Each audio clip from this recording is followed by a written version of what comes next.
FSU Pistols and Pies starts right now. Here's Jeff Cameron. The Seminole Headlines begins right now. 93.3 Real Talk Radio, Warchant TV. Great to be with you as always. There are the boys. Let's see if I got it working. Say hello, boys. Hello, hello. Hey. What up? Look at this. Look at this. New board, new stuff rolling on. As always, welcome in, everybody. Appreciate you watching, listening to 93.3 and Warchant TV. And, of course, thanks to our friends at Register Sausage. Yay, sausage! The best sausage you'll ever have. Did he Had have a some promo last for night. Jaheim? Did he not do a Jaheim bell for the promo Man. code for It Jaheim? I don't just know. never ends. I don't Yeah. know if he's doing the transfer portal He promo should. codes. Or the guys that stay, maybe. I think he should have done one for Jordan if he didn't. He'd be busy, though. There's Well, a lot there's of a lot of them. guys He stay. did, Yeah, he- that's he- every night. There's five guys announced. I think they're he staying. did one for Travis last week. I Okay. think he did. And I think there's a new season's greetings kind of promo code just for being jolly with all the people like Register Sausages. And I'm going to be looking that up real quick so you guys can talk about kinda, Register. you thought maybe you made it up. You pulled a Corey. Just dawned on me this second. Hey, I can say this. I grilled Register Sausage last night. Your classic, just plain Register Sausage, the original. Chopped it up, put it in another item with the kids, and it was all good. Everybody loved it. Everybody loved Stephanie it. made a jambalaya a couple nights ago. Asked me, she was going to use Register. She said, should I do jalapeno cheddar or andouille? Yeah. And I said, hey, sugar britches, how about both? And that's exactly what happened. My favorite part is the sugar britches. Well, right. You got that out there. Well, we have terms of endearment for each other, right? And yours has always been sugar britches. Sugar britches. She loves it. She loves it. It's kind of a sign of the times, you know? I think Ira's done researching.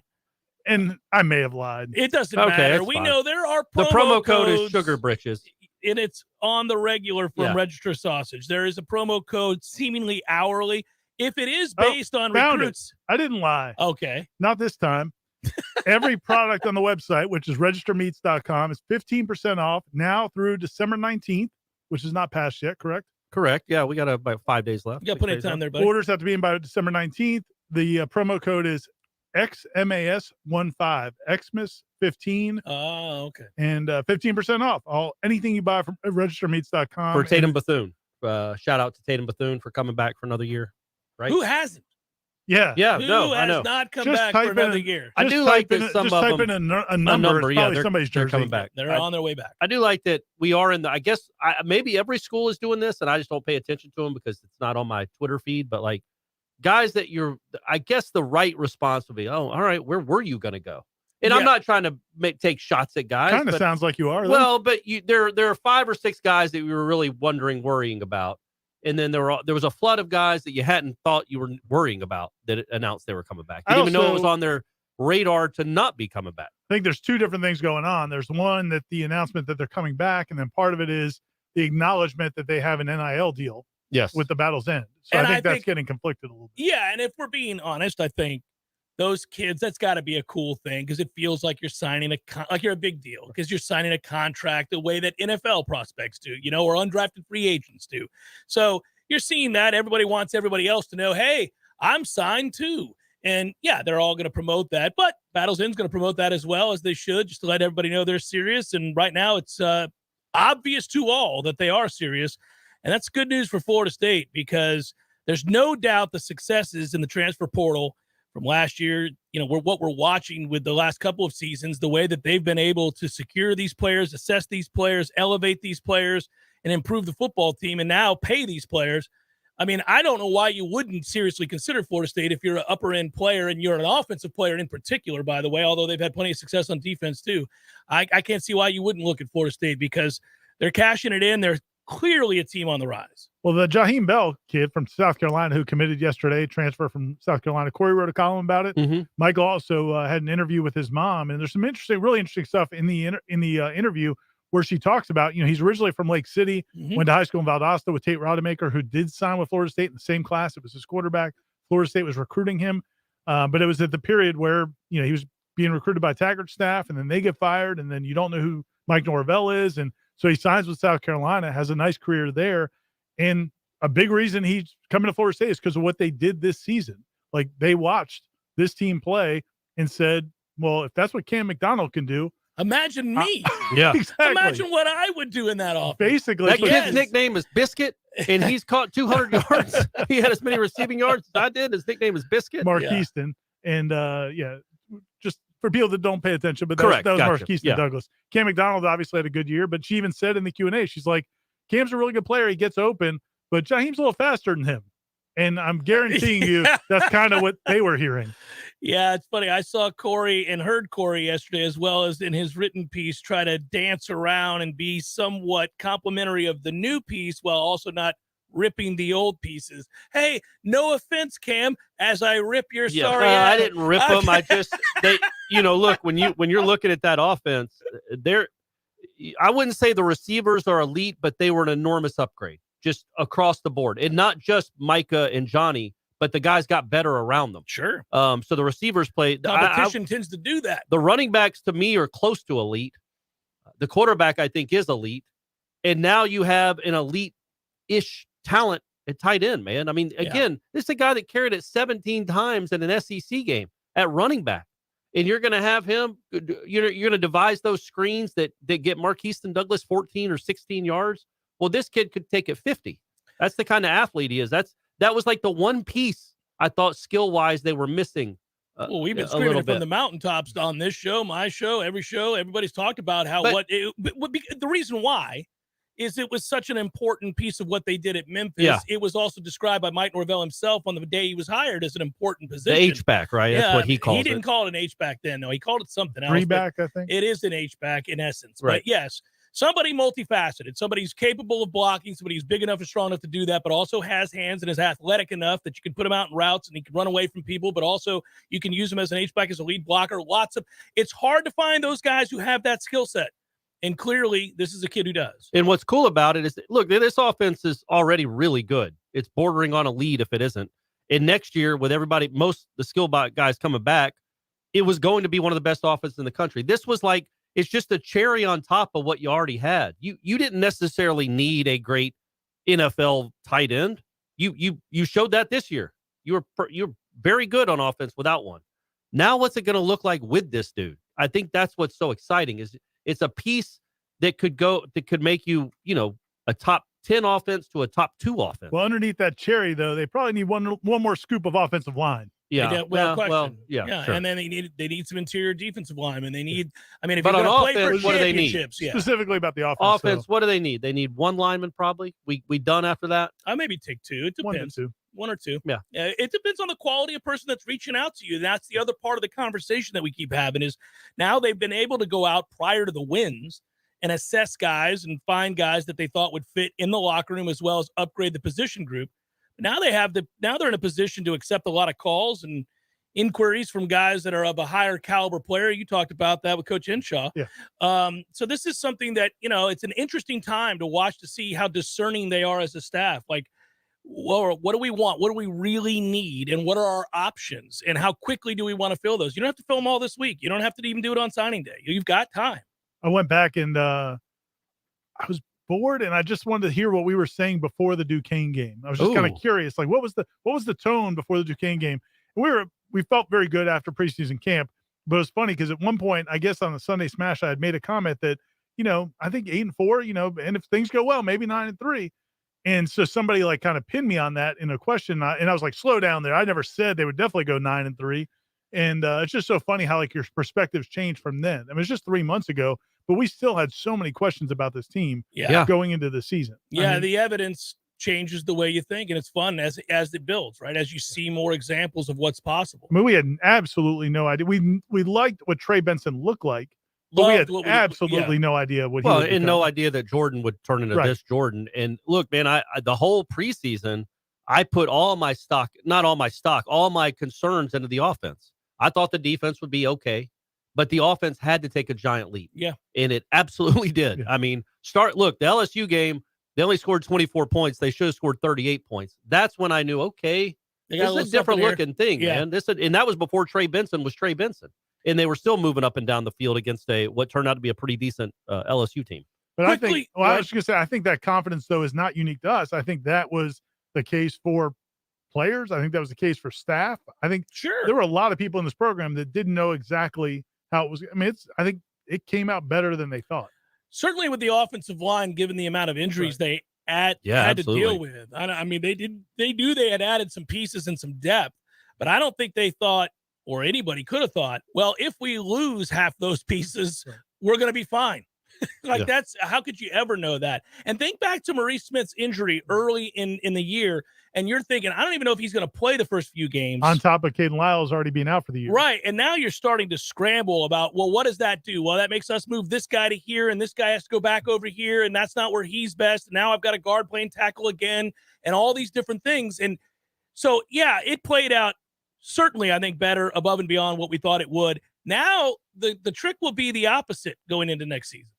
Everybody's expectation is going to be that this team competes, to win the ACC championship. Start with that. I think there's a fan out there who isn't thinking in their mind, we're coming for Clemson. That's it. The time is nigh. Yep. We should have beat Clemson last year. And hell's coming with us. Yeah, there it is, right? Now is the time. They look like a program starting to reel a little bit, although they probably upgraded quarterback.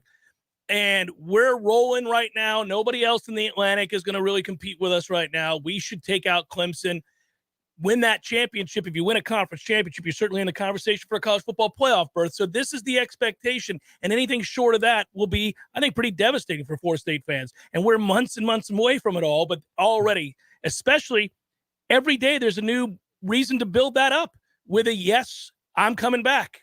Yes, I'm coming back, or I'm coming in. Yeah. You're seeing this hourly. It's almost hard to keep up with. It's every day that you get that news, just like we did yesterday, you're no longer shocked. You're like, okay, it is clearly humming. They've got everything moving in the right direction. There are a few more pieces, and it'll build to actual National Signing Day, because I think we wonder, are there a couple of kids out there that haven't committed to Florida State yet that are thinking really long and hard about it now, maybe having time to reconsider given what they've seen throughout the rest of the state? Do you care, though, in the era of portal? I do care. I know, and I do too, but I think maybe the average college football fan now is like, yeah, that's great, man. You got a 4-star linebacker from Lake City. What about the kid that's played 2 years in the Pac-12 or the SEC? What the portal has done to, I think, recruiting interest and what recruiting rankings mean. I think that's fair to say, It's Corey. It's all been altered, I think, forever, as long as the portal is like this. But your best teams, most of them, including Georgia. Georgia took 0 transfers last year. There are not a lot of transfers coming in there. They've built something up from the ground up, and they've got a basis for the elite level play. Now, if there is an injury or there's a guy that really shines and shows interest that you can supplant, even Alabama bringing in the Georgia Tech running back, that can happen, but it's few and far between from the upper echelon clubs. Yeah. And that's where we're hoping Florida State gets to. But it gives hope to everybody else. And you're right, it does alter the way any of us view signing day. Signing day is no longer the be-all, end-all. It always was. Now it's kind of like, whiffed on that kid. There's got to be a safety out there we can grab right now, right? Can we grab a safety before spring? Might be able to get him in a couple of years. Who cares? He could be coming back. Jaheim Bell put on a Florida State hat at his signing day ceremony, took it off and threw it on the ground to put on a South Carolina hat. Well, he kind of threw it to the side. Well, all right. Sorry. It was dismissive. It wasn't as disrespectful as some of the others. Correct. Correct. Jaheim, we got nothing but love. We got nothing but love for the way you threw the hat down. Right. But that was 3 years ago, and now he's going to be your starting tight end. You don't lose out even when you lose out anymore. And you can't afford to turn your back on guys who piss you off on signing day. Yeah, you can't burn those bridges. Well, that hurt.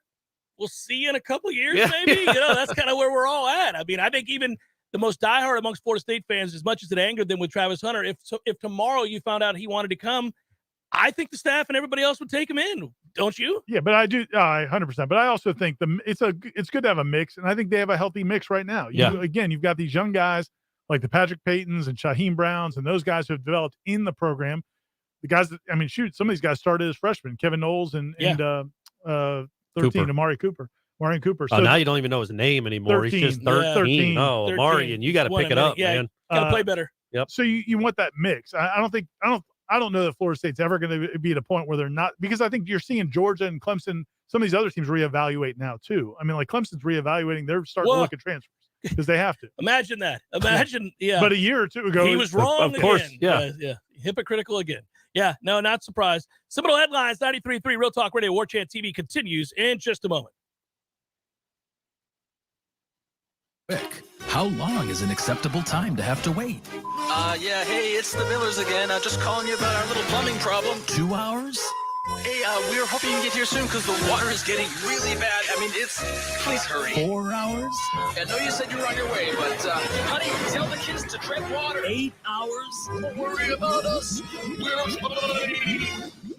At M&L Plumbing, you'll never have to wait long for quality, dependable service right when you need it. At M&L Plumbing, we listen to our customers, and our qualified technicians aim to achieve 100% customer satisfaction. So the next time you need plumbing work or repairs, think of the name M&L Plumbing, your local plumbing experts, commercial or residential. Give us a call, 850-575-9393, or visit us online at mndlplumbing.com. M&L Plumbing, for all of your plumbing needs. Hey, what's happening, Jeff? It is always good to see you, Eddie. Had a long day, my man. I was thinking about it. Gordo's was the place to ease the pain. You know, you're frustrated with your job, you're aggravated, life's beating you down. Maybe your wife's speaking. You got to get out the door. You know what? Here at Gordo's, man, we welcome everybody. Disgruntled wives, disgruntled husbands, kids running away from home. We'll even give that kid a job. Send them our way. Go make some money and eat delicious food at Gordo's. It's perfect. And have a damn good time doing it. Gordo's, bringing the flavor and flair of Cuban food to Tallahassee since 1996. Santa, we have got to go. We have never been late. It's time. The sleigh is loaded up and everything. Santa, we have got to go. Hold on. Just 5 more minutes. Ooh. Hot tubs and spas have tremendous health benefits, besides just helping you relax. Like improving your sleep. They help with pain relief. They help to better your cardiovascular health and so much more. And this season is the perfect season to finally buy what you've been wishing for. Pinch a Penny Pool, Patio, and Spas has the hot tubs you need for the price you want. Come shop our huge 12,000 square foot showroom and save today. There's over 50 hot tubs in stock right now, so you won't have to wait weeks on end for that delivery to finally come to town. If you're ready to relax, we're here to show you how. Pinch a Penny Pool, Patios, and Spas. Come visit our huge showroom at 2473 Greer Road with over 50 hot tubs to choose from. You'll be glad you did. Happy holidays. And suddenly there was with the angel a multitude of the heavenly host, praising God and saying, Glory to God in the highest, and on earth, peace and goodwill for men. And the shepherds said one to another, Let us now go even unto Bethlehem. And they came with haste and found Mary and Joseph and the babe lying in a manger. This Christmas, may your heart be filled with the glory of that first Christmas night, now and throughout the new year. A message of hope, brought to you by Dr. Scott Pliskin at Mahan Animal Clinic on Mahan Drive. Call 402-0557. Whitten Glass on South Bend Road since 1945. 850-222-5781. And by Sellers on Capitol Circle Northeast. Your first choice in quality, affordability, and customer satisfaction. Call 850-656-8453. Life is stressful. Dinner shouldn't be. That motto is why Register Sausage has been doing business in the Florida Panhandle and Lower Alabama for over 75 years. A proud sponsor of Seminole Headlines, Register Sausage always provides the best Southern smoked sausage to over 140 grocery stores and restaurants throughout the Southeast. Headliners have discovered the Register's difference. You can too. To find a store that carries Registers near you or to buy directly, head to registermeats.com. That's registermeats.com. Register Sausage. Yay, sausage! Seminole Headlines returns now. Head to YouTube and search for Warchant TV today to catch the show live or on demand. Now, here's Jeff Cameron, Ira Schofel, and Corey Clark. As we move forward here, really quick, 2 things. Want to note that if some of you asked about it, tonight is the bowling tournament for charity for the Guardian Ad Litem. It's always fun for us to be able to do. Warchant staff will be there, and the teams that got registered in time will be there. But you're allowed to swing by if you're willing to give and want to give. We certainly accept that and appreciate that. The kids of the Guardian Ad Litem, most importantly, would appreciate that. So anything that you can do, it's at District 850. It begins at 7 o'clock. We'll probably get there around 6:45. Swing on by. It's open right now. You can swing on by. If you're running around town and you've got a gift card or a toy for a little girl or a little boy, whatever you want to do, we appreciate everything. And every year it's always overwhelming. It is one of my favorite things to watch the community come out and provide for those that are less fortunate. So that is tonight, District 850. You can still give. A lot of people have asked, and I appreciate that. So just swing on by there, anything you can give. Yeah, and on top of that, you guys, everybody will be bowling, but also Coach Henshaw, George Henshaw, is coming out. He wants to support the cause, so he's going to come out as well. Very cool. And if people want to come out and just talk football with Coach Henshaw, I'll be hanging out with him.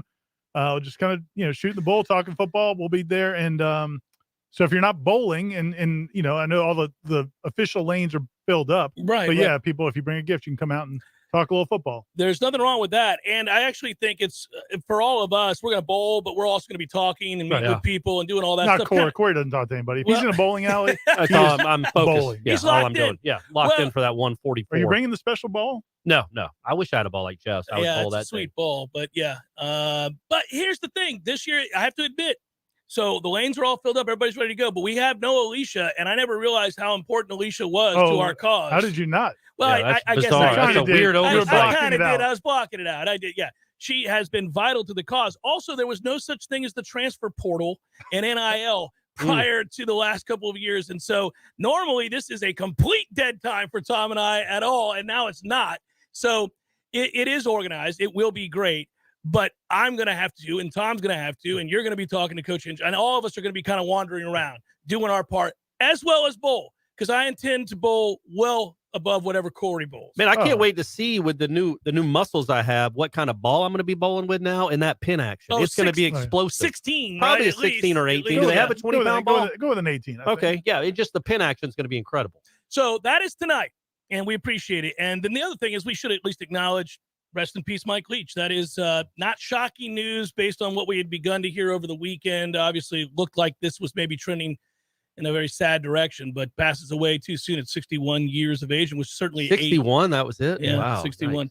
And certainly a unique character. I will say this: in the early 90s, when I was in school here, and then trying to get into radio, I remember him at Valdosta State, and I can also remember the rise of the air raid offense and reading a Chris Brown piece, who started Smart Football, the website Smart Football. He did this amazing. You guys can find this online. I just thought of this talking about it now.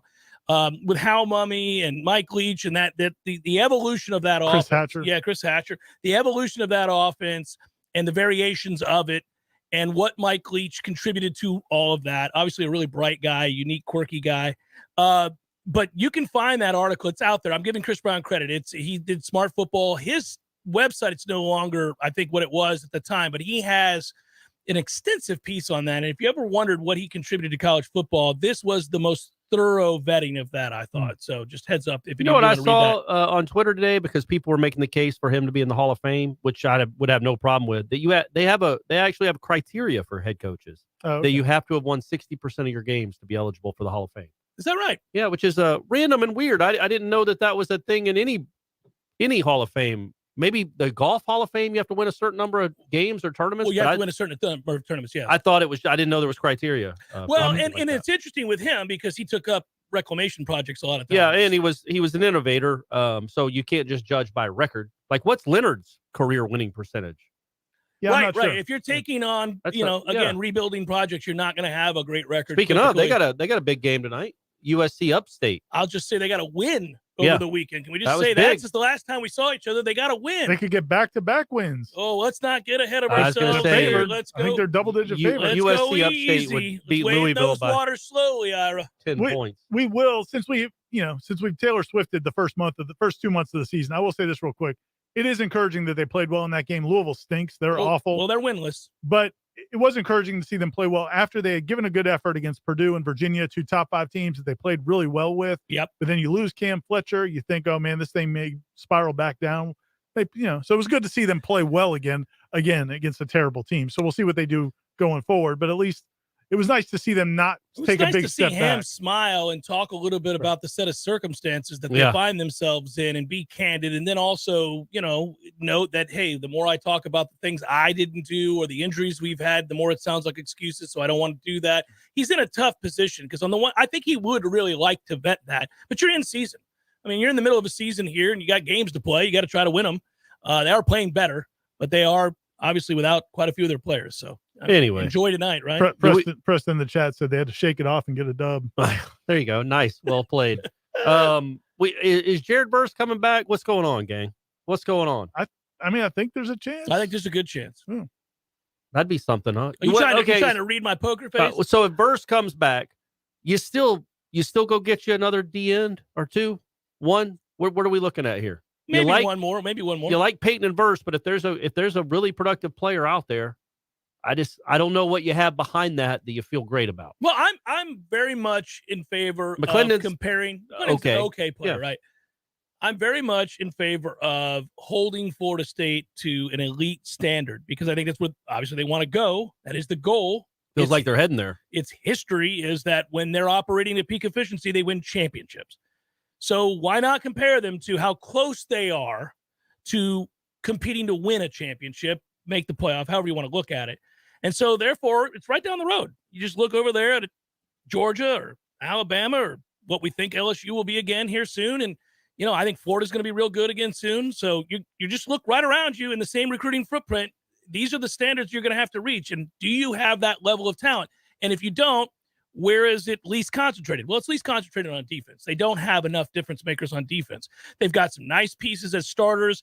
Nobody that's really extraordinary just yet. Really big deal, though, for Bethune to come back. I think it's great. Yeah. His experience, his leadership, his productivity. He's not Marvin Jones, but that's a big deal for him to come back. It is a big deal, and I'm happy he came back, and I like that he understands who he is and how he fits, and that's important. I agree.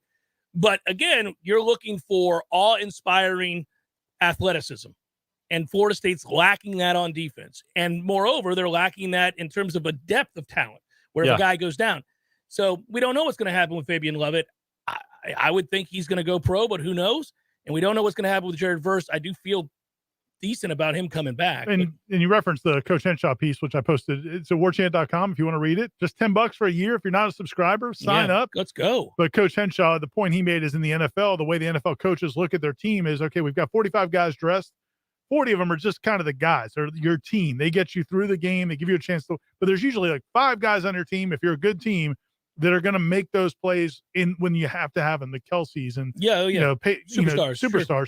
And Florida State has probably got a couple on offense now, but you need to get a couple of those guys on defense. And Jared Verse is that kind of guy. Jermaine Johnson was that kind of guy. There's a lot of guys that have started a lot of football games and will come back and they may finish their careers playing a ton of football. Yeah, you need those guys. Will always be in that first 40. Yeah. How do you get some? This is an opportunity because this is and again, I think to your point that you were getting at is that, we don't know what 2 years is going to look like. We don't know what 3 years is going to look like. This team next year has a chance with that schedule to do some big things, man. It's got to be, anything they can do by hook or crook, get as much talent as they can for this team this year. And especially that goes to my point about the defense. Like, what the offense is going to be. Right. The offense is going to be good enough to win every game. I think it just is. Maybe one more lineman, sure. Go get a lineman or somebody, an all ACC caliber lineman or something. But defensively, if you can have a good defense to go along with an elite offense, that's how you win championships. And this is a championship level offense, in my opinion. Production wise, what they did against good defenses, they had some lulls because every offense in America does. But by and large, it's a championship offense. The defense does not have the elite playmakers that it's almost like you're a team that loses in the second round of the AFC playoffs or something. And you're like, we just need a hole or two. We got to fill 1 or 2 holes and we can go win the Super Bowl next year. And I think that's how you can look at this Florida State team. Did an exercise with Tom yesterday. I do this every year around this time where we kind of look at if the playoffs started today, right, in the NFL, who can win 3 games? Who can really string together some wins against elite teams? Like, we got a lot of teams that on a given Sunday can beat you. Like, if you see the Jets, you're like, the Jets can beat anybody in this league on a given Sunday. Have you guys decided about the Bucs yet? Like, where do you stand? we don't give them much of a chance. You're a playoff team, though. You're a playoff team. As of right now, we're a playoff team. I don't know that we're going to be. Carolina could hawk us down. But that was some homecoming. But the point would be, and that was always going to be an ass kick. And we were laughing about it that week. I was like, we can't block them. If you can't block them, you can't win. Florida State knows all about the not being able to block people thing. I felt like that all over again. But I did. You look at the playoff teams, you go, okay, well, the Eagles could win it all. In the NFC, anybody else? Yeah, the 49ers could win it all. They play great defense. Their OC is actually their star. Their head coach is their actual star. He puts any quarterback in a position to succeed. They're physical. And you kind of go through, could Dallas? Maybe. Is there anybody else? I don't know that Minnesota could. So we're playing that game. The point is, in the AFC, you'd say Buffalo could, Kansas City could, the Cincinnati Bengals could. It's a little bit deeper. when I do the college football thing every year, I'm like, who could really win it? Now, this year was more interesting. There were a few more teams that you could argue throughout the course of the season were on par with the upper echelon. Normally, it's just Clemson, just Alabama, just Ohio State, and maybe one sacrificial lamb that's going to get their ass kicked in the playoff like Notre Dame. So this year, you're kind of like, I don't know, there's like 6 of those, maybe 8 of those. So what does Florida State have to be in that conversation next year? What do they have to do to be? Can they be one of those teams that you go, maybe like TCU turned out to be that this year, right? Can Florida State beat TCU next year? Can they be good enough to do that? Well, that's where it gets interesting, because if you get some difference makers on the defense, the answer is yes. With the schedule that you're referencing, Ira, the answer is yes. With the schedule they have and the pieces they have on offense, if you just get 3 or 4 guys on the defensive side of the ball that can change a game, and Verse can, so I would count him if he comes back. I think you need another guy or 2. Like, I need an elite player in that secondary. Right. There's not one right now. Well, there is one, but he's going to the NFL. There you go. Yeah. And even Jamie Robinson, who we like, he's not a first-round draft pick. I don't know that he's a guy that he's changing a lot of games. He's a very good college football player. He's a tweener. Yeah. He's a tweener. He's not a tweener between good and great, or a tweener like in position? No. But he didn't change a ton of games this year. No, but he is a – come on, man. I'm talking about he's not Derek Gibson or somebody like that. He's not a superstar at the position. No, he's not a first 2-round pick, but he was instrumental to them being turning into a good player. We're talking about game changers. Had they ever properly utilized our boy that's with the Chargers now, that Asante? Derwin, that kind of playmaker, that like a freak like that. I mean, you're not getting a Derwin James. Well, that kid, I don't think there's a lot of those walking around the earth. There are first-round draft picks that make a big difference. Jamie's not. That guy is. Yeah, there are others like that. I wonder what the question being, are you going to be able to find a first-round pick in the portal, or a second-round pick in the portal? That's where you wonder. That's when it comes back to developing and getting them early, plucking them off the tree. Also getting a guy that maybe has more than a year, a guy that has 1 or 2 years where he's on the verge of that kind of stardom. Like, I think you got the tight end that's on the verge of being a really elite player. So it's kind of fun to go through here. You looking at a question? Yeah, well, I just feel like that we got a Bill Reagan's reference in the chat. Nice. Bill Reagan's isn't walking through that door. And I love Bill Reagan's good player on a great teams, but I think I take Jamie over Bill. It's close because Bill was a very good player in a really good secondary, but I imagine putting Jamie, like transporting him back to 1990. He'd have made some plays too, I think. Yeah. I'm gonna give the nod to Bill because there's a better chance he hears this, and there's a better chance we see him. Bill, I love you, buddy. I love you. I was just kidding. Come on, that was obviously sarcasm. Seminole Headlines, 93.3 Real Talk Radio. Warchant TV continues in a moment. Your local news now. The Tallahassee Police Department is investigating a shooting incident that took place Saturday night on Delaware Street. Officers responded to an adult male victim suffering from a gunshot wound. TPD says upon arrival, it was determined that the incident had taken place in the area of the 700 block of Delaware Street, where shell casings were found. The victim sustained a non-life-threatening gunshot wound and was transported to a local hospital. The victim would not provide any further information to officers. This remains an open and active investigation. A man sustained serious injuries after being hit by a driver on Capitol Circle Northeast near FCI Saturday night. The adult male was involved in a traffic crash around 9:30 on Capitol Circle Northeast. A family member arrived to pick him up around 11:30. While trying to cross Capitol Circle to reach his family member, the male was then struck by a driver traveling north. The driver remained in the area and is cooperating with police. The pedestrian involved remains in the hospital. This incident is still under investigation. This is Rachel Lene with your Real Talk 93.3 local news update, brought to you by Macklemore Systems, Tallahassee's go-to Mac store. Check them out online at MaclemoreSystems.com. This is meteorologist Paul Trombley with your Real Talk 93.3 weather update. Partly cloudy skies this afternoon with highs around 72. Easterly winds 5 to 10 miles per hour. 59 tonight, overcast. Overcast again tomorrow. Chance for scattered storms, highs around 73. Low 70s Thursday with a chance for scattered storms. Low 60s, clear skies Friday. This report is brought to you by the Lawn Johns. For all your landscaping and lawn care needs, visit thelawnjohns.com. Right now, 70.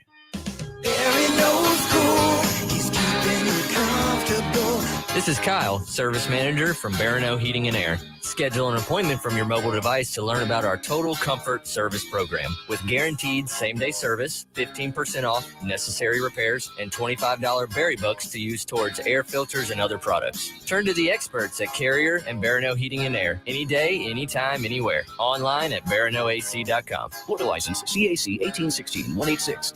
Life is stressful. Dinner shouldn't be. That motto is why Register Sausage has been doing business in the Florida Panhandle and Lower Alabama for over 75 years. A proud sponsor of Seminole Headlines, Register Sausage always provides the best Southern smoked sausage to over 140 grocery stores and restaurants throughout the Southeast. Headliners have discovered the Register's difference. You can too. To find a store that carries Registers near you or to buy directly, head to registermeats.com. That's registermeats.com. Register Sausage. Yay, sausage! Hey, Greg Tish here along with Matty Rowe. And you can listen to us Monday through Friday, 6 a.m. to 9 a.m. on Real Talk 93.3. Matt, we give away a couple things each week. Just a few. We got the Florida Farm Bureau Insurance Wheel of Food. We have Give Me a Second, where we play a second of a song and you guess that song. And we also play FLA or Nay. We have a lot of fun Monday through Friday, 6 a.m. to 9 a.m. on The Greg Tish Show. Think that's enough? We can talk about our feelings. There's a lot. The Greg Tish Show, Monday through Friday, 6 to 9 a.m. only on Real Talk 93.3.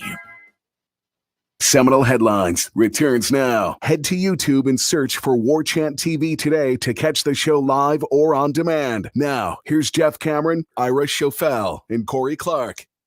So I guess now, what are we waiting on? How many more players do you think at this point are we going to get news on in the next 72 hours? There's no practice this week. There's nothing going on this week. We're not going to hear anything there. I assume some will be breaking in the next 45 seconds with the way our show usually works. I'm hoping to speak it into being. Yeah, me too. Yeah, that'd be cool. Headline curse. That'd be great. Yeah, I don't know that, the couple of the guys like Jamie Robinson, Jared Verse are the two that I think most people are most concerned about. Sure. And they're probably getting more information, I would assume, from the NFL, which may not always be like, you may not have all the information you want right now. So that those decisions may take a little bit longer. But I think, I think there's probably 5 or 6 more guys that are still out there that we're waiting for decisions on. I think most of them are going to be good, though. I do too. Yeah. I think most of them are going to be good. The general consensus has been for some time now, as this thing got ratcheted up and the intention of Battle's End became apparent. Every day we came in here and we're asked questions about it. I was like, look, man, if the kid wants to come back and they need a competitive offer, they're going to get a competitive offer. And so at that point, all you were doing was waiting for each yes. Yeah. And all they've received are yeses, yeses, yeses. The remainder is like in the case of Versus, Ira says, even if he wants to come back, if you find out you're a first rounder, you're not coming back. Yeah. Although, you're in the neighborhood of a first rounder because you wouldn't know for sure unless you're like, Will Anderson or somebody. The guys that have not announced are Jared Verse, Jamie Robinson, that we believe still have decisions to make. Jared Verse, Jamie Robinson, Fabian Lovett, Trayshawn Ward, Johnny Wilson. Some people feel like he has announced because he signed a deal with Rising Spear late in the season. I don't know that that's 100% accurate. We'll see. And then Akeem Dent. Akeem Dent's an interesting one because the other day he was asked, like, could you talk about your decision to come back? Well, I don't think he's announced anything. And so he talked about, I didn't want that bad year to be my last year here. Well, I think he's talking about 2021. So I don't know that he was good in 2021. No, he's talking about the team's bad year. Yeah, I got you. Yeah. So I'm not sure. I'm not 100% sure on him. He has not done a social media post or anything like that.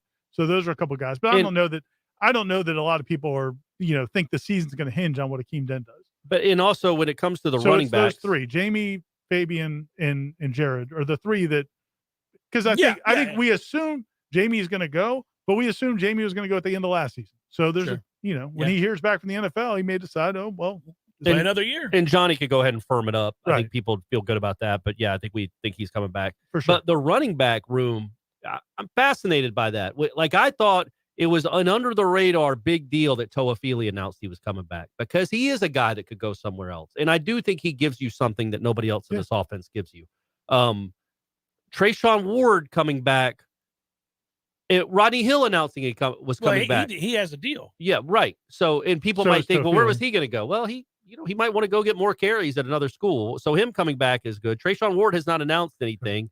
And you wonder, okay, is he squeezed out of the room? I don't think he's squeezed out of the room. Like they would take him. But I do think he's probably looking at his options is what I would assume. Yeah, because he could I'm going to assume he's gone. I think that's a fair assumption, and I don't think anybody holds any ill will towards him doing it. Nobody should. No. Next year he would average 5 carries a game, maybe. Well, when he came back from his injury this year, Trayshawn had taken over. Trey, the other Trey. Yeah. They call each other Trey, but Trey Benson had taken over. So Trayshawn didn't get a lot of carries in his next couple of games, and I think he fumbled in one of them. And so, yeah, I mean, I'm sure he's looking at it like, well, yeah.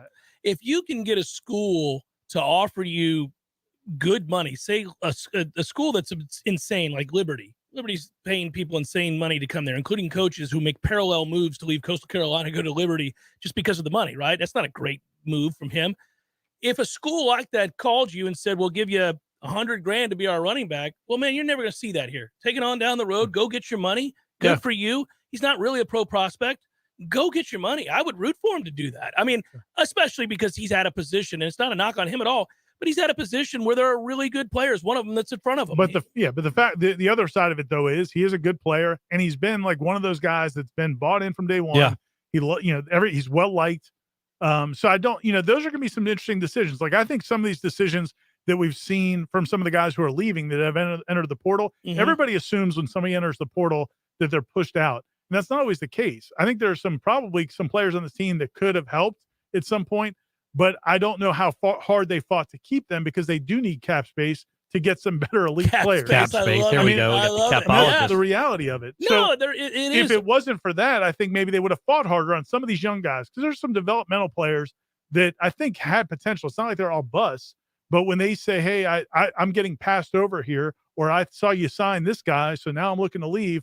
I don't know how hard you would fight if you're Mike Norvell. So if Trayshawn Ward comes in, was the response right? So if Trayshawn, I understand. So if Trayshawn wanted to have a conversation, I think that you would assume that would be we love you, but it's the price of doing business these days. Yeah. Kids wanted to get paid forever, now getting paid, but there are expectations that come with that. No, by the way, if you're not meeting those and somebody wants to come in here and play and I can pay them, you can take it on down the road. No hard feelings. Have a good day. If we assume there's just a finite amount of money, you don't just have an ever flowing fountain of money to draw from.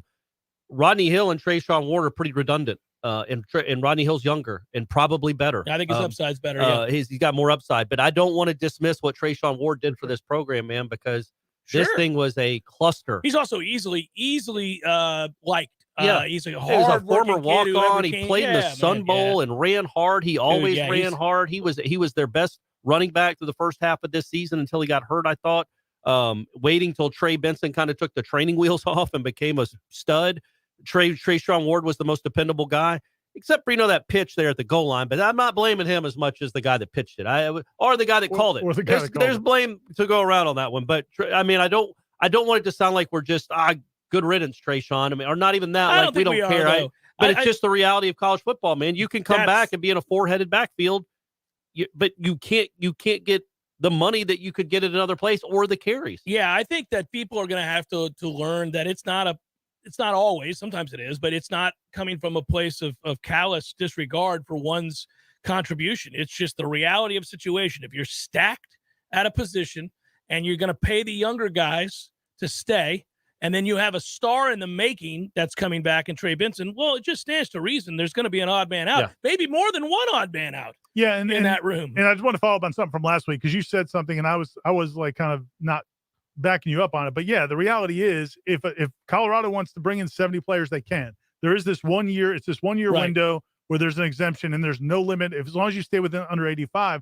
But I do think the reason it's tricky for Florida State is because they do have a lot of players they want to keep. Sure. You're not in a situation where this would be the ideal year for a new coach. If you hired a new coach like Colorado or some of these schools where you can flip a roster like today, you could run off 40 guys, 50 You also guys. don't even need a recruiting class. Who cares if you're late to the recruiting cycle? You can go in the portal and get 50 guys. But that's not going to be the case. We don't think. I think it was a 1 year deal. I think this is a 1 year deal. We'll see what they do going forward. I think he said 2 years, but I don't know because of COVID, but I don't know if it goes back to last year and this year or this year and next year, but it's only a 2 year window where it's kind of unlimited roster. There's an inherent risk to doing what you're talking about, though. Yeah, and the point I was making before was that Florida State's not in a position to even consider that. They don't have to. Right. But even if there was 25 better players than 25 guys on your roster, I don't think it makes sense because of what you've built. Right. And that's where if you've been able to create and have it be born from a great culture and it's founded and rooted in something that is real and tangible that kids have already bought into, you're not going to try to flip the roster at that point. You have everybody pulling in the right direction. It's just doing what they've done, which has been smart. identifying key places of need, adding to depth surgically, and then also making sure that those players are players that are going to fit in the locker room. Of the vast majority, if not all, of the transfer portal players that they've brought in, none have really upset the apple cart. Even if their role didn't turn out to be what maybe they thought it was going to be when they came here. You have not heard about problems in the locker room with those guys. And I think when they've arisen, they've worked through them pretty quickly by communicating. And one of the nice things about Jaheim Bell, and he was at practice. All those guys were at practice. Was it Saturday? Yeah, I think they were all at practice Saturday. And watching him interact with, Jamie Robinson, who he played with at South Carolina, and Justin Turnantine, who was at South Carolina, and Tate Rodemaker was his quarterback at Valdosta, and I guess he played 7-on-7 with Winston Wright. So he's got a lot of guys on this team that he was already connected with. Hey, fam. Yeah, what's up? Which is nice. Yeah. He's ready to roll. Well, and when you bring a guy like Johnny Wilson, who has probably no connections, and he assimilates that quickly, imagine guys like that. And I wonder, pivoting real quick, because we were just talking about the running backs, though, is like going back to like the roster structure. You got too many receivers. And don't be surprised. You are going to have 2, 3, probably 4 receivers just have to bounce, because there's not enough opportunity here. You've got 3 receivers coming in the wide receiver in the recruiting class. Right. I don't know. I guess there's possibility maybe one of them could maybe do something else, but yeah. Yeah. So and one of them a 5-star. So, he's going to be fawned over. And then you've got like Winston Wright coming in, who didn't even play. Like, what does that mean for Ja'Kai Douglas? What does that mean for Micah Pittman? Or Darian Williamson, Portier, like these guys that we like, that have potential, that might go somewhere and star, or at least start. You might lose just because you don't have opportunity here, which is a good place to be when 2 years ago you're bringing in Andrew Parchment thinking he was going to be the difference maker. I mean, that's how far this place has come in 2 years. That's the point to reiterate, is that it's a real good problem to have, and it's not because of animosity or acrimony in the locker room. It's that you've been able to recruit over top of kids. You've been able to bring in transfer portal guys that have proven it in some cases, others whose potential was undeniable. And now you have an opportunity as a kid gets healthy, who's played a ton of Power 5 football, Winston Wright. He's going to be in the fold. He's going to play because he's played big time college football for you before. So that reality is something in which, if you're lower on the depth chart, you do have to consider your options. You may not get on the field. And that sounds like a new age callous 2023, but it's always gone on. Coaches have always recruited over that class. That's happened forever. Isn't it cool for kids like Darian Williamson, though, who might not ever get a chance to play here? I think he will. Probably, or just throw another name in there. That they have now an opportunity to go somewhere else and play immediately and enjoy their college football experience. Oh yeah, and they're not just available. They're not just frozen on a depth chart at Alabama or like Alabama's lost 20 guys to the portal. Yeah, good players, because they just see, well, I'm not going to play here. Well, you can't just stockpile all the talent anymore. They're going to keep, they're going to go to other schools, and they might help beat you. It's been fun to monitor. I Monday nights, you guys know this, I bring it up often, but it's fun to compare and contrast. Is he going to talk about Nebraska again? I am. Oh, I did the show with Nebraska last night, but think about this. They have a new head coach, and he's got a new staff, right? Hey, if Corey agrees to start watching that show, will you stop talking about it on our show? show? I watch it all the time, man. You do a great job. I know. Thank you. No. What I thought was interesting, they hired Syracuse's defensive coordinator, right? The 43-year-old. I think did a good job. He did a good job, and so I know a little bit about that guy. We were talking about that. He runs the 3-3-5. We were talking about he's up and coming. He's a decent recruiter, but they were talking about how Nebraska is a place that has to use the portal because their roster's ass. Yeah. They've been awful forever, and I was like, well, you couldn't have picked a better time to once again, I suppose, be replacing your coach, because you got a guy who's a name commodity in Matt Rule, who's won at places like Baylor. So, and he had to, obviously resuscitate that place.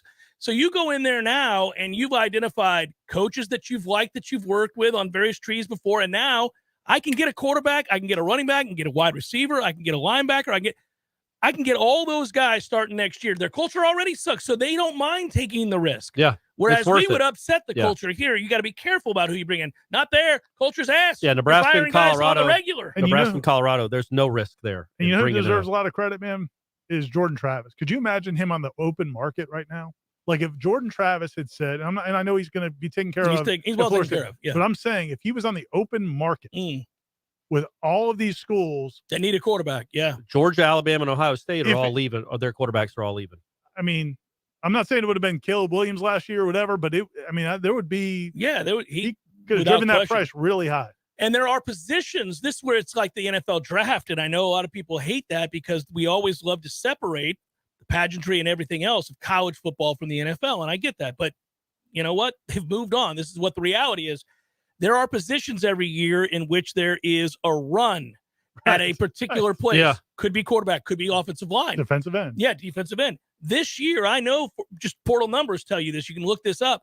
Schools are actively pursuing guys off this roster and others, whether they're allowed to or not, on the offensive line. So low-key important was the re-signing of Robert Scott. Right. Like they had to probably give Robert Scott, I don't know the number. I like that you use low key, by the way. But no cap there. I like that you use low key. I like that you use no cap. Yeah, thanks. By the way, Yeah.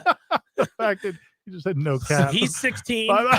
Yeah, man. It's a normal. We're talking in the cafeteria.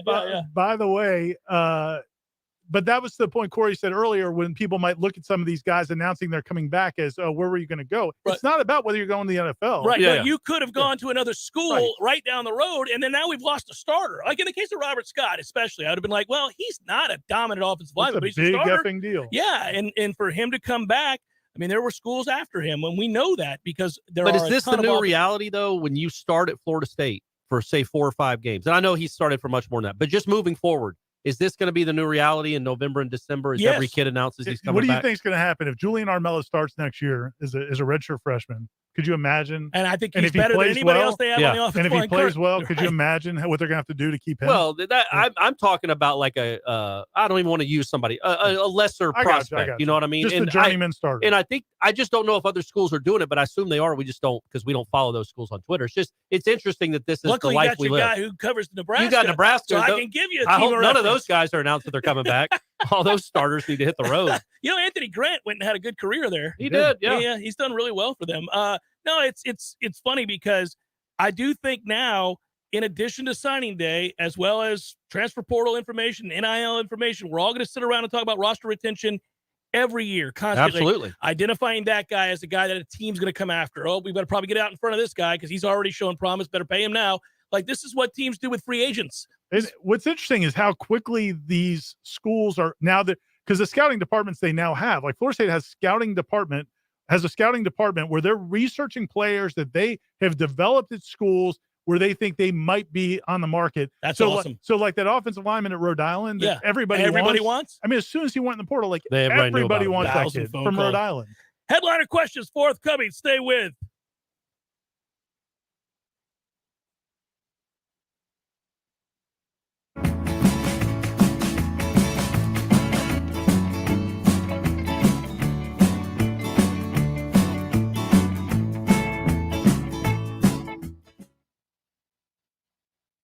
Considering buying a new home in the current climate. All heard that demand is high, inventory is low. So how do you get a leg up on the rest of the buyers all making offers on the same house as you? Oh, that's a toughie. But the first place I'd suggest you start is with a call to my friend Shannon at Legendary Home Loans. Shannon will set you up with a complete pre-approval underwriting. This used to be an upgrade, but nowadays it's got to be standard. You want to get your offer on a new home pushed to the front of the line, you need a TBD full underwriting approval from Legendary Home Loans. You'll shorten or even remove your financing contingency, and the sellers will know that your offer is real and ready to go. It's tough out there these days, folks, so why not have the advantage of a proven winning team in your huddle? Get pre-approval underwriting from my friend Shannon with the one and only Legendary Home Loans. Call now. 844-FSU-LOAN, 844-FSU-LOAN, or just visit FSUHomeLoans.com. FSUHomeLoans.com. Equal housing lender. NMLS number 2270146. Car accident? Call 777-7777 for Basic Brooks. T-Spark Enterprises, roofing and construction services.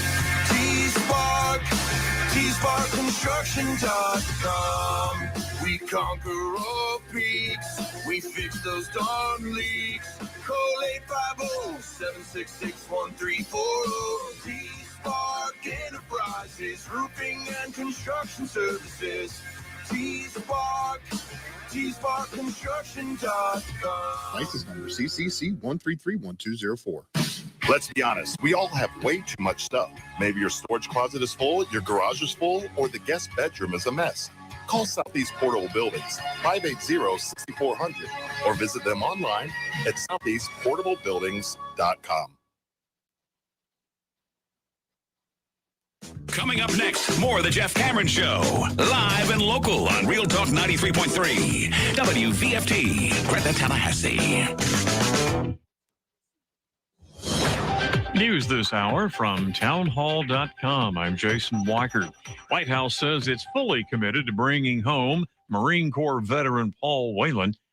White House correspondent Greg Clugston has more. National Security Advisor Jake Sullivan says securing Whelan's release from Russia remains a top priority. That our commitment to this is absolutely rock solid, intense, and this is as high a priority as the president has. Sullivan says the administration is in regular contact with Whelan's family and that officials are continually working with the Russians to secure Whelan's freedom. But Sullivan says that does not mean, for example, the U.S. taking a different approach to Ukraine.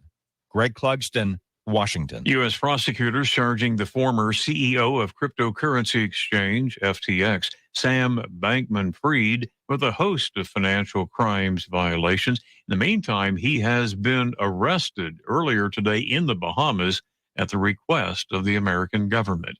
Also at townhall.com, gang investigation has ties to a shooting outside a New York congressman's home. Here's Tasha Stevens. Suffolk County officials say the arrest of 18 suspects in a gang investigation has a link to the shooting months ago outside of Congressman Lee Zeldin's home. The Suffolk County DA says the alleged gang members arrested in the bust have all pled guilty to various charges in the crimes that included armed assaults, robberies, carjackings, and shootings, including the shooting outside of the congressman's house. The gang is also blamed for a number of car thefts across Long Island. Tasha Stevens reporting. It is shaping up to be just a nasty day weather-wise in parts of the country. Tornadoes in Oklahoma and Texas earlier in the day. And from the Rockies to the Midwest, folks there bracing for blizzard-like conditions. Officials say up to 2 feet of snow in some areas. More on these stories, townhall.com. Charlie Dombeck here from Key City Capital. As a practicing CPA for nearly 30 years, I have found that 80% of your ability to grow your wealth is dependent upon 2 factors, taxes and investment performance. At Key City Capital, we improve investment performance by diversifying capital into off-market investment opportunities in passive rental real estate and alternatives like asset-backed lending. We recover dollars that clients unnecessarily pay in the form of income taxes, creating a lifetime annuity of savings. We are a sponsor of passive, affordable single and multifamily residential rental investments, which are located in Sunbelt landlord-friendly states. These investments are the top choices in a rising interest rate and inflationary environment. They represent a store of value, protecting your capital from market volatility. Learn how we at Key City Capital can help you ultimately grow your wealth rapidly. Connect with me at keycitycapital.com or give me a call at 817-912-1569.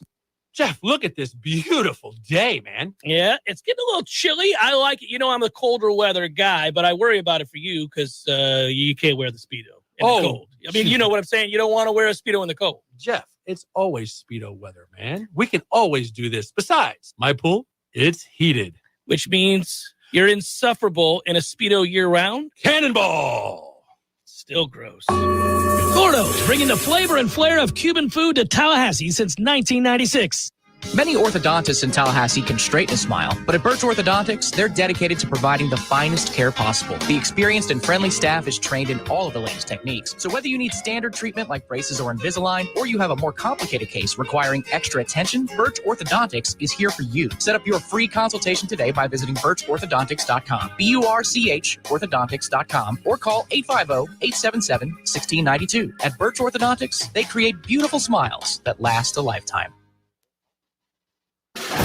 It's time for Seminole Headlines, featuring Warchant.com's Jeff Cameron, managing editor Ira Schofel, and senior writer Corey Clark. Your weekly dose of all things FSU, pistols and pies starts right now. Here's Jeff Cameron. I'm almost falling out of the chair, boys. Hour number 2.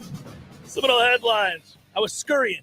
You were. That was why. I don't know if Corey, because I saw you coming back in the room, and I don't know if Corey could see it first. And it was like watching your team, like the not call a timeout. Yeah, get the field goal on the field. Let's go. Or like watching Jimbo get a play in. Like, sometime today. By the time he gets to the line, there's 2 seconds. Yeah. Let's go. Jimbo still, if you watch him this season, he's getting plays in at like 16, 15 seconds. And then 2 seconds after it's been signaled in, he's like, yeah, he's mad at them. Like, dude. Yeah. I will tell you, that is the number one thing besides the colorful language between the coaches that I learned during that spring game was the pace of play calling is insane. It's almost like before you ever see the result of the given call, you have to have a second and third call prepared. But a lot of down and distance stuff has to be weighed into that. So, look, man, I call this screen. Is it 2nd and 2 or is it 2nd and 11? I need to know, but they're already like, no, whap. You can see how frustrating, too, if you're the quarterback. It's in your ear, and you're just standing there, and you're looking at that play clock. Well, I need to read a safety pre-snap. I've got a lot of things I got to do to check. Yeah. I mean, all these offenses. Get it to me quick. All these offenses have options. There's a check with me at the line of scrimmage, and I'm waiting. And I'm still waiting, Jimbo. It was funny last night watching the Manning cast because which is great. When they had Joe Burrow on, and there was like a 3rd and 14, and I think Eli or Peyton was like, "What do you like here?" And Burrow's like, "Nothing." Nothing. Yeah. And it's just funny. Like, these are the most Joe Burrow's. Is there a quarterback in the world more confident than Joe Burrow? I love that dude. I wouldn't think. Maybe Mahomes. And he's sitting there going, "Man, 3rd and 14. What do you want me to do?" It's professional like, that's an football. NFL defense. Yeah. Like that makes punt. It's all the more gives you reason. some perspective. It's all the more reason why when your defense gives up 3rd and 14, especially if they give it up rather easily. What about a 4th and 14? You're like, man, what are we? That's even worse. But you're almost, and that's almost 4th and 14. You're like, okay, they kind of scrambled a little bit. There's desperation. They're probably off schedule there. Quarterback might have even been off platform.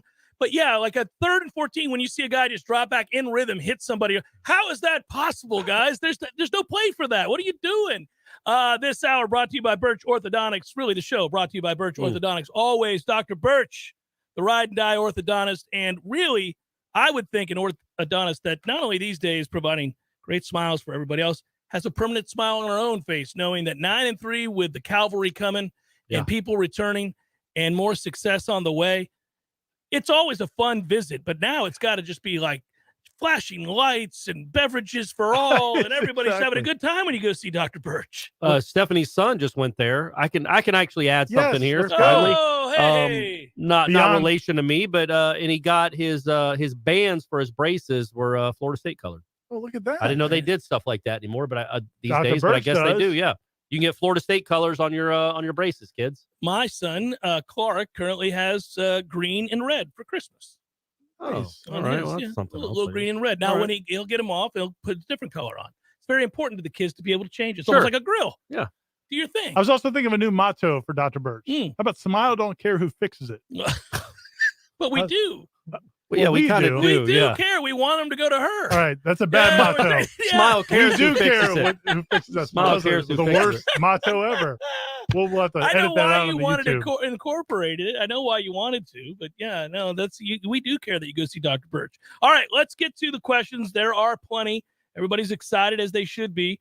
Let's read Texas Noel. He says, who has played the biggest role in the leap in production / development of Jordan Travis, in your opinion? Is it Norvell? Is it Tony? Or was this just a natural progression we could have seen coming, assuming he stayed healthy? I don't think it's something we would have seen coming. Well, you couldn't have. I think he's taken a huge step forward. We knew there was ability there. The degree to which we thought he would get better was debated. We knew he'd get better because he's a hard worker. But I think you got to give that all of them. You got to give Jordan credit. You got to give. Can we interrupt your answer to read the chat that Matthew just put up there? What did I miss? Melissa says, "I'm sitting and listening at Dr. Birch's office as we speak." Lots of joy and cheer. Nice. Thanks, Melissa. All right, Melissa. Well done. We're not lying to you. All right. The question We is, don't lie. the answer So, is, yeah, I mean, I think it's everybody. It takes a village. I mean, it really is No, that's everybody. true, though. Because if it's not for Kenny Dillingham, it's not for Norvell, if it's not for Tokars, if it's not for Atkins. I mean, I just think it really has been a joint effort. I mean, and Jordan. And I also think Dilly, he's somewhere else now, two places removed, but him instilling confidence in that kid when he didn't have much and he was getting booed at home. You can't overstate how much that meant to Jordan Travis' development. My fault, just belief that he could do it. I don't know that Norvell was convinced. I certainly know that the previous staffs weren't convinced. None of us were convinced. Kenny Dillingham always seemed pretty convinced that Jordan Travis could be a good college quarterback. Yeah, and ultimately Jordan gets the most credit because he's from where he came from to where he is now is incredible, and that's a lot of work and effort. But the other thing I would say is, like, if Devin Travis, I think, deserves part. I mean, having a big brother like Devin Travis, who's a Major League Baseball player, has been through all the things Devin's been through with injuries. And I think he's been a great resource for Jordan because he not only supports him because he's his brother, but he's a professional athlete and a professional coach. So I think he's given him some really good advice throughout the way, too. It's been everybody, man. I'm sure his family, too. It usually is a large group of people. I want to circle back, though, while we're all weighing in on this. Tony gets not enough credit. Yeah. Tokar's told me before the year he was sure that we would see a different Jordan Travis. And that was at the luncheon we were all at. And I talked with him one-on-one, and he kept saying, no, he's healthy. He's confident. You're going to see him take real steps forward. So we all watch those two work together one-on-one every day. So I want to make sure I give a shout-out to him. Yeah, and how about, again, Mike Norvell basically putting his entire career on the line for Jordan Travis? Honestly. Yeah. Because or his career here anyhow. Yeah. Well, I mean, but if you fizzles out of Florida State, State, I don't know that you got a chance to get another shot like this again. Because there were a lot of people who know a lot about football who were asking, is he really putting everything on Jordan Travis last offseason when he didn't get anybody out of the portal? Right. Didn't really look hard to find somebody out of the high school ranks to challenge him.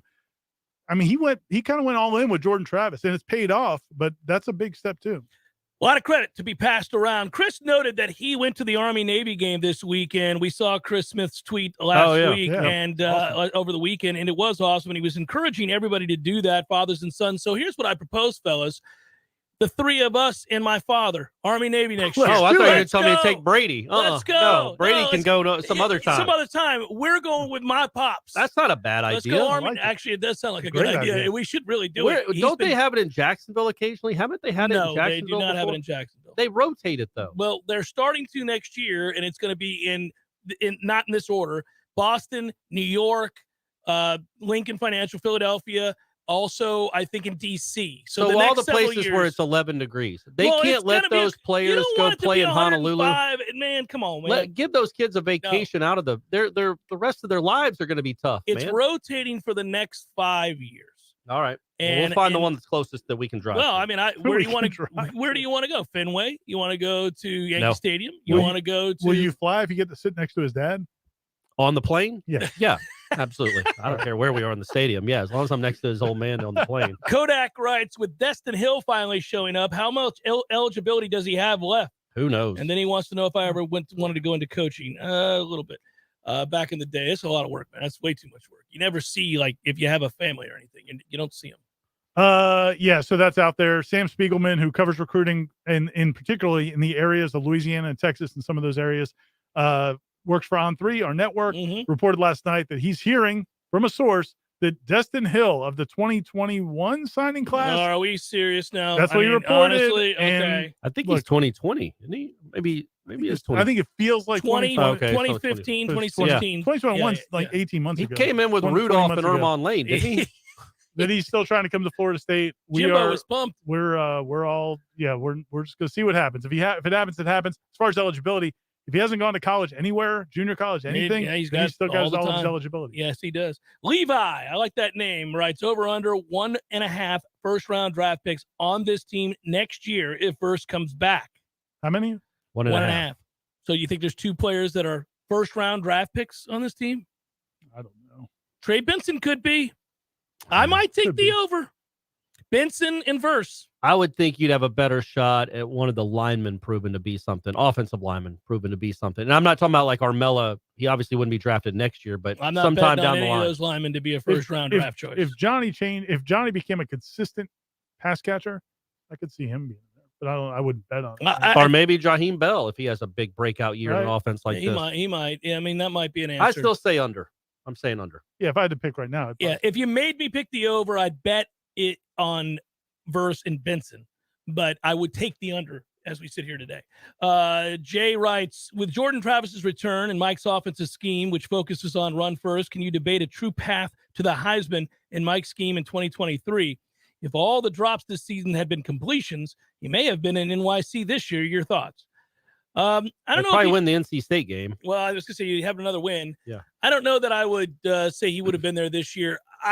Listen, if they decide to incorporate his legs more, or if they feel more comfortable with allowing him to run, then that's the path. But it would be difficult for him otherwise. I wonder what they're going to now, because they have so many skill guys now with Jaheim here. And I talked about this on Wake Up Warchant every day, everyone, or mostly every day.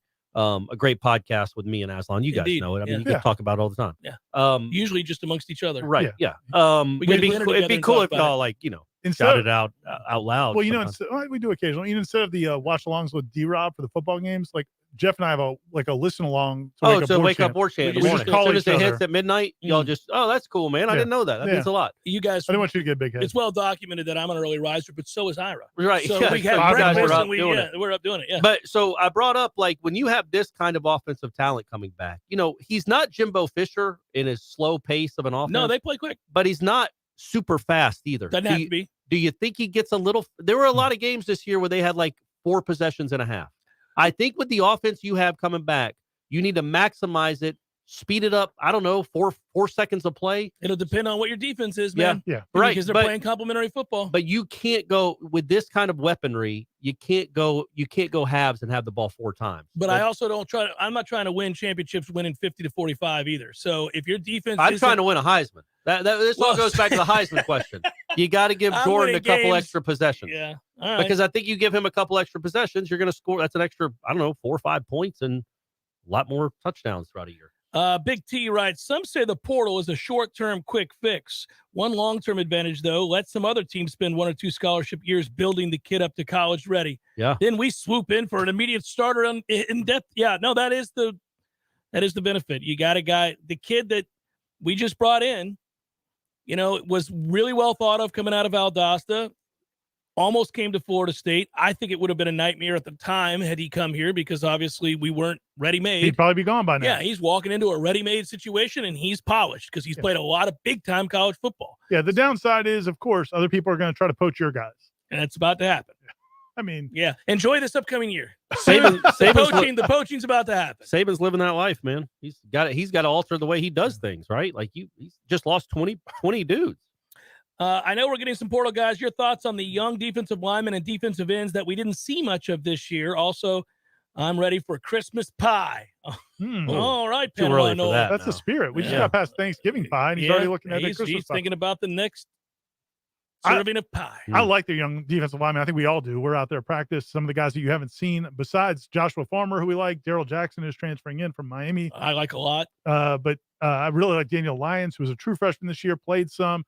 I like Dante Anderson, the young defensive end. If I could say his name. Yeah. I have Bami Tafasi. Tafasi. I'm saying Tafasi. Ayo Tafasi. Ayo, let's go with Ayo. He's fine with that. Tafasi.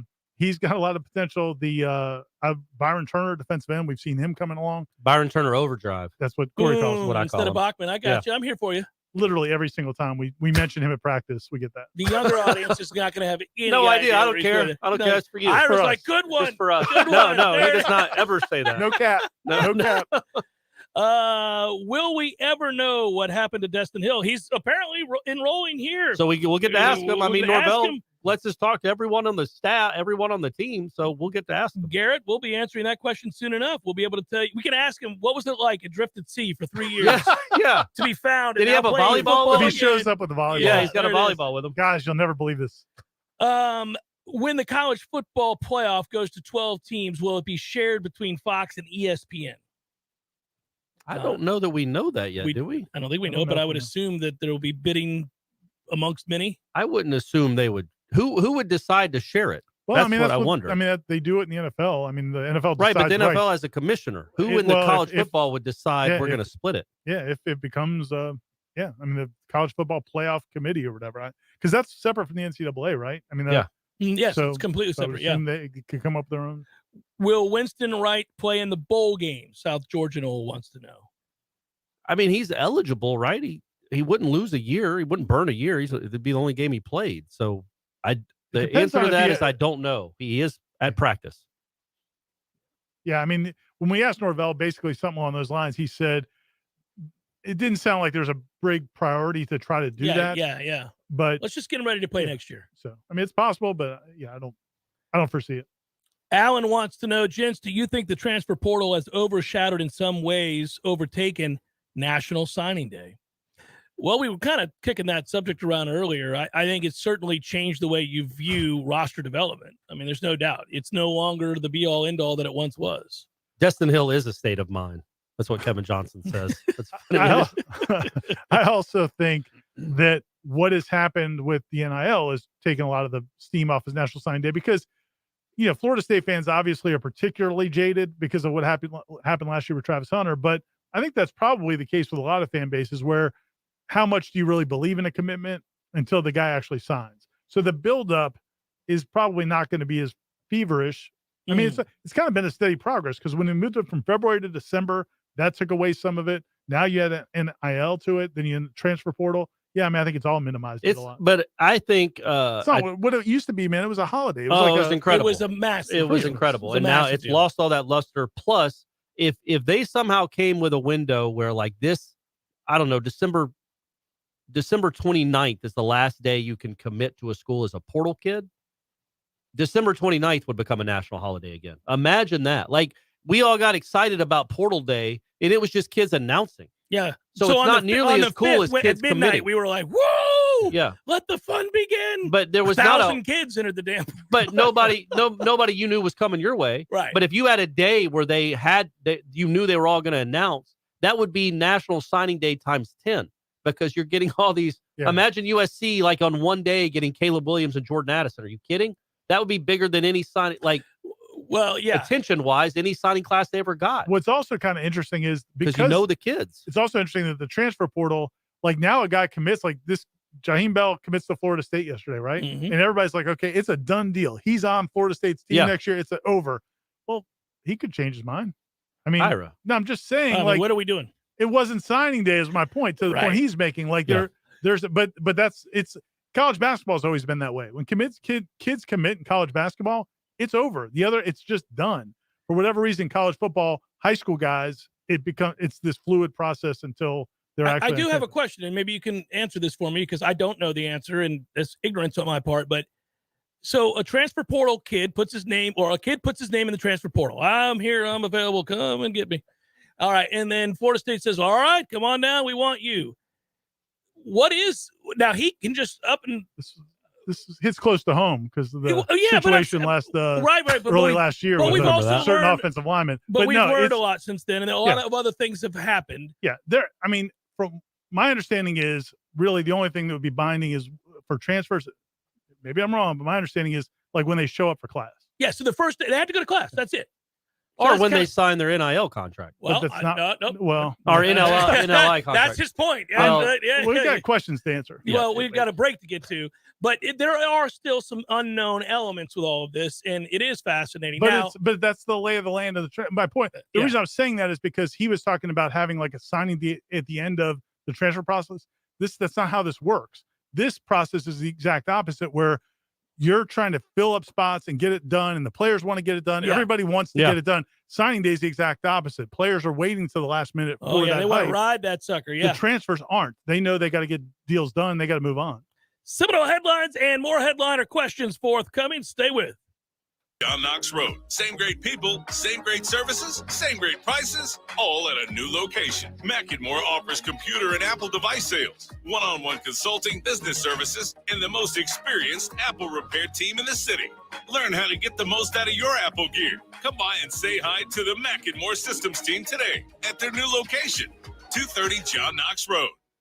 Hey, everybody, Greg Tish here, and 'tis the season for coffee. Whether you'd like to order some for yourself or for your family and friends to give them that perfect holiday gift, head over to grassrootscoffee.com. Look at their amazing coffees that they have. You can choose your blend. You can choose the style of roast. They will roast it up the same day and get it mailed out to you.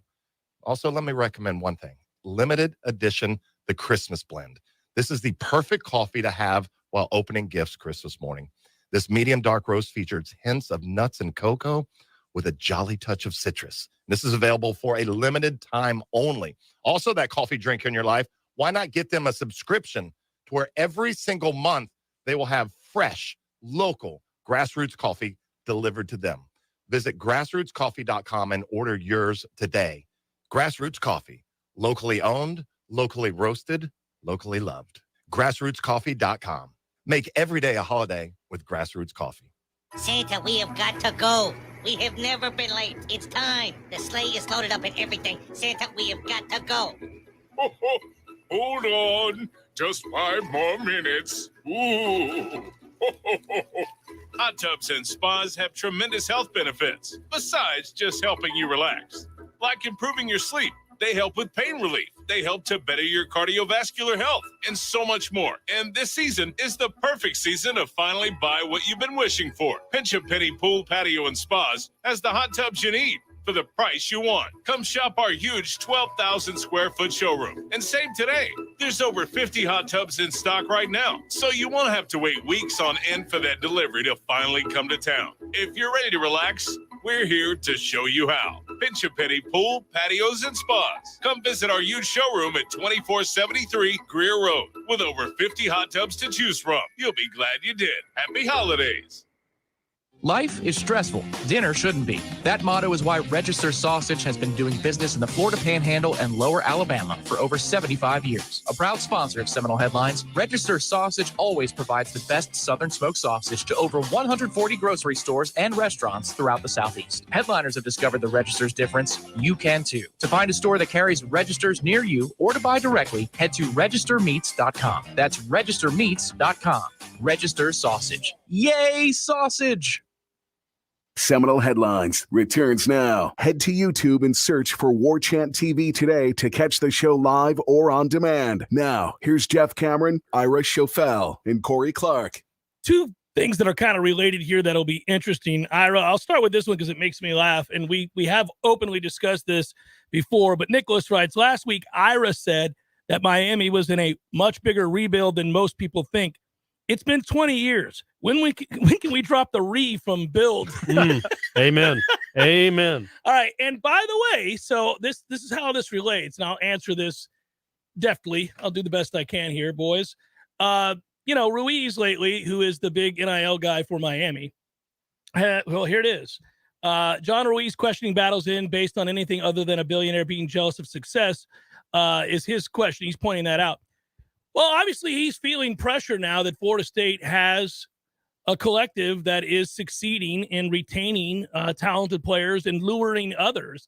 And Miami has a real uphill battle. And when you go about the process of bringing in a bunch of transfer portal guys, I want to tie all this together. If you don't have an established culture, then you run the risk of jealousy and infighting in the locker room if things don't go as planned. And clearly with Mario Cristobal in year one, things did not go as planned. And there was a lot of finger pointing, also a lot of losing. A lot of it. So in front of not many people. Right. So nobody's at your games. You continue to suck just as you have for the last 20 years. And now you've got jealousy issues, and nobody is believing that things are turning around as quickly as they had hoped based on their savior in Mario Cristobal. You've also got a mouthpiece on Twitter running his mouth. Your benefactor runs his mouth every day, which is a horrible look. But what can they do about it? Nothing. Because he's the guy writing the check. Yep. Right. But it's the beautiful thing is, what did you do last offseason? You threw money at it, and you still sucked. So what are you going to do this year? Just throw more money at it? Well, apparently that's their effort. And if you don't have, this is why you want the balance of a culture that is healthy and vibrant and passing on the lessons learned and the way of doing business on a daily basis and working to that end, along with having the money to put your money, put your money where your mouth is and bring in star talent. You want both. But it's hard to have both. Florida State's in a really good position. So when we say the situation is as good as it's been in a long time, there's no doubt you have to appreciate that. Yeah. And you hear a lot of people point that out, like, let's appreciate this. Yeah. Agreed, because I have to confess, in a couple of years, I think there will be some elements of this that we don't like, and where guys are getting plucked from the roster. And it's also going to be harder and harder to maintain that kind of culture. Just the positive, because you're getting a hometown discount, I bet, with a lot of these guys. I'm sure you because they like the team. Put your hand up, man. I got you over here. I've never trusted that. You've never had me. You've never had my back when it comes to the cough. One time, and then that was it. He's like, I fit forever. No. It's like I showed up late to pick him up. I'll be honest with you, I didn't get all of it out, so I'm going to raise my hand again. How about that? He's hearing it from your mic. Well, but, what am I going to do? But it's still. And now turn your mic back on. There it is. All right, here we go. We're ready. We're ready, guys. Get it together. Get you some I'm water. Good. I'm out of it. All right, so there you are. You're in a situation where they're a mess. Now, there's a question that we have here that I will answer that is, again, along those lines, and then we'll move on. He writes, "Hello, boys. I keep seeing the new collective battles in. It came seemingly out of nowhere. Can you tell us anything about the collective? How is it funded? Who's doing it? How did they build this up so fast? Thanks for any information." All right, so listen, I know exactly how all of it was done.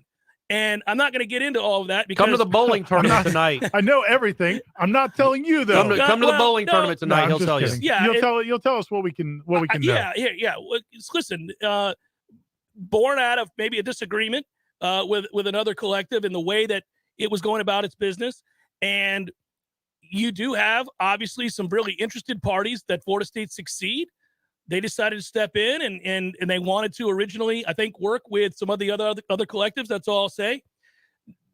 Oftentimes when that's the case, not everybody sees eye to eye about how you go about your business. And so they said, fine, no hard feelings. We'll do this. You do your thing. There are, by the way, just so people know, there are like 4 or 5 collectives out there for Florida State. It doesn't mean that they're all very active on social media. Doesn't mean that they're all succeeding. Doesn't mean that there have already been at least one that's come and gone. Yeah. So that has happened. That's happened at a lot of schools. It's a lot of schools. The current one, the Battles In that you're referencing, has obviously come in swinging and been very successful. And for that reason, it's very exciting. It doesn't really matter why or how. It matters that it succeed. And that's true everywhere. And we're Noles. Well, I'm speaking from the standpoint of being a Nole. You want somebody that can prove that they're for real when it comes to this venture, because I guarantee you, Georgia and Alabama and the teams that you have to beat, Florida recently, they're going to have it buttoned up, and there are going to be a ton of guys with a lot of money willing to spend on talent. And Florida State has to have a way in that marketplace to compete. It would appear, as of now, they have the ability to compete. And the that's difference exciting. between a John Ruiz is he wants to be front and center. He wants to be the guy known as the guy. And they have other people too. Miami's other significant boosters who you haven't heard their names. Nevin Shapiro. And that's the case with this still group. Doing time, or is he out? No, he's out. He's working with Ruiz. If with this group is allegedly. Yeah, this group doesn't want the publicity right now. Some of the money people don't want their money. Yeah. So that's how that works. And there you go. Marlon writes, "Merry Christmas, gents. Merry Christmas, Marlon. Santa was good to us this year, but with all the returns and upcoming transfers, is 9 wins the floor for this team next year?" Ira, you pushed back a little bit the last time we brought this up because of the road game against Clemson, the road game against Florida, and there's one other road game, I think. Oh, the LSU game to start the year. The opener, yeah. Yeah. So I mean, I think there are 7 games that right now I would say are W's.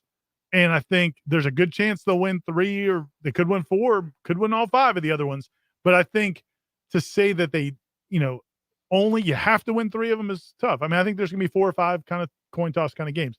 So I don't know. I would say around 9 is probably about the floor. You'd be unhappy if they lost 4 of those other 5 games. Yeah, if they took a step back and finished 8-4 or 7-5, I do think that would be a tough pill to swallow for a lot of people, because they are going to be so good on offense. Yeah. I agree with that. And you think a 9 or 10 win season, I've said this before, but a step sideways is a step forward. If you just get to 9 wins again, that's 2 stacked on 9 win seasons, which is a big deal. It shows that you're not a 1-year wonder. You follow up success with the same or more success. That's a big deal. And it will help you in the high school recruiting. I mean, you're already doing fine in the portal, but you want to be able to build that base and relationship with high school players so that you don't have to constantly rely on the portal. And I think following up a 9-win campaign with another one, they usually often say the next recruiting cycle is the one that benefits most after a good season. And I don't cover recruiting, but I am out there some, like at the camps and things like that. And I remember last summer I was out at one of FSU camps, and a couple of high school coaches who I know from different parts of the state, one of them in a very prominent program, was asking me about trying to get a feel for Norvell in this program. And he was asking me, are they for real? Do you think because he had a couple players are considering Florida State. You said no. I said, no way somewhere in else. hell. This guy has no idea. He'll be gone by October. Pulled Dion and told him to go to a different school. Yeah. No, I told him I like him a lot. The question is, can he get players like your kid? I mean, that's the only thing I needed to know. I knew he could coach. I believe in what they're doing, but could he get those top level players? Well, now that coach isn't asking me that question anymore or asking anybody that question anymore. Yeah. You've seen it. Yeah. So I think they're going to start getting those players. And to Corey's point, follow it up one more time. And now you have Yeah. zero questions. Quinn writes, fellas, it appears we are losing a significant amount of experience at guard going into next season. Yet most who cover this program talk as if this offense will be just as elite as it was this year. I'm not sure Worley's leaving. You got Caleb Mills and Worley both coming back. Well you might played. have all right. Well played. Any concerns that the offensive line takes a step back? Or are we going to be able to slide guys in and continue our offensive dominance? Yeah, I mean, I think there will be continued development. Remember this, Quinn, we have all talked about this. There are a lot of good young offensive linemen on this team that didn't play this year, Armella being one of them that got in, but there are others that they've got to get more mature. They've got to figure out technique-wise, but the physical tools are there. For a long time, Florida State had offensive linemen who physically were not good enough. That's no longer the case. They've got guys that are physically good enough now. They're still being allowed to grow. And I think you'll see some of those guys take a step forward. For me, I think Estes takes a big step forward. He needs to. He's got the physical tools, one of the strongest guys on the team. He's mean. And these are all things you want. You want a nasty SOB on the interior of the offensive line who plays to the echo of the whistle and has a little what for, the way Florida's offensive line did in this all year long. He's one of those guys. There are others. But I also think they're going to add a guy. Yeah. And you've got Darius Washington back, who's played a lot of guard. And you've got some exactly. I do think they're in the mix right now for the guy from UTEP. There's some players out there on the transfer portal that they're very active. We'll be fighting with Nebraska for the kid from UTEP, just so you know. Oh, there you go. Who you rooting for there? You got two dueling interests there. Mike writes. Do you ever talk about us on their shows? Oh, all the time. I get asked about it all the time, oddly. Like Nebraska fans will ask me questions. You don't get asked about us. Specifically you too. Yeah. The Nebraska fans in Lincoln. They love us in Lincoln, Talk a little bit about this Ira guy. Yeah, let's get to Nebraska recruiting in a second, Jeff. Talk a little bit about this Ira character. Mike writes, what's being done about Florida NIL legislation? It's a huge disadvantage. Who's spearheading the charge for change? Oh, this guy's running for office. The charge for change in the Florida legislation. It was totally ignored by the legislature last year. Yes, it was. I was just about to say that. Annoyingly so. I believe they're going to re-up the efforts. Every school in Florida wants it to be changed. They want to catch up to these other states where they can have more control over it. I think that's going to happen, but I thought it would happen last year. So yeah, it seemed like time was of the essence. How are we screwing this up? Jeez, come on, guys. Paul wants to know any word on Caden Lyle's status for next year. So Caden, I think he's probably moving on. From the best guess I got right now is I think he's done with playing football and wants to move into his career in coaching.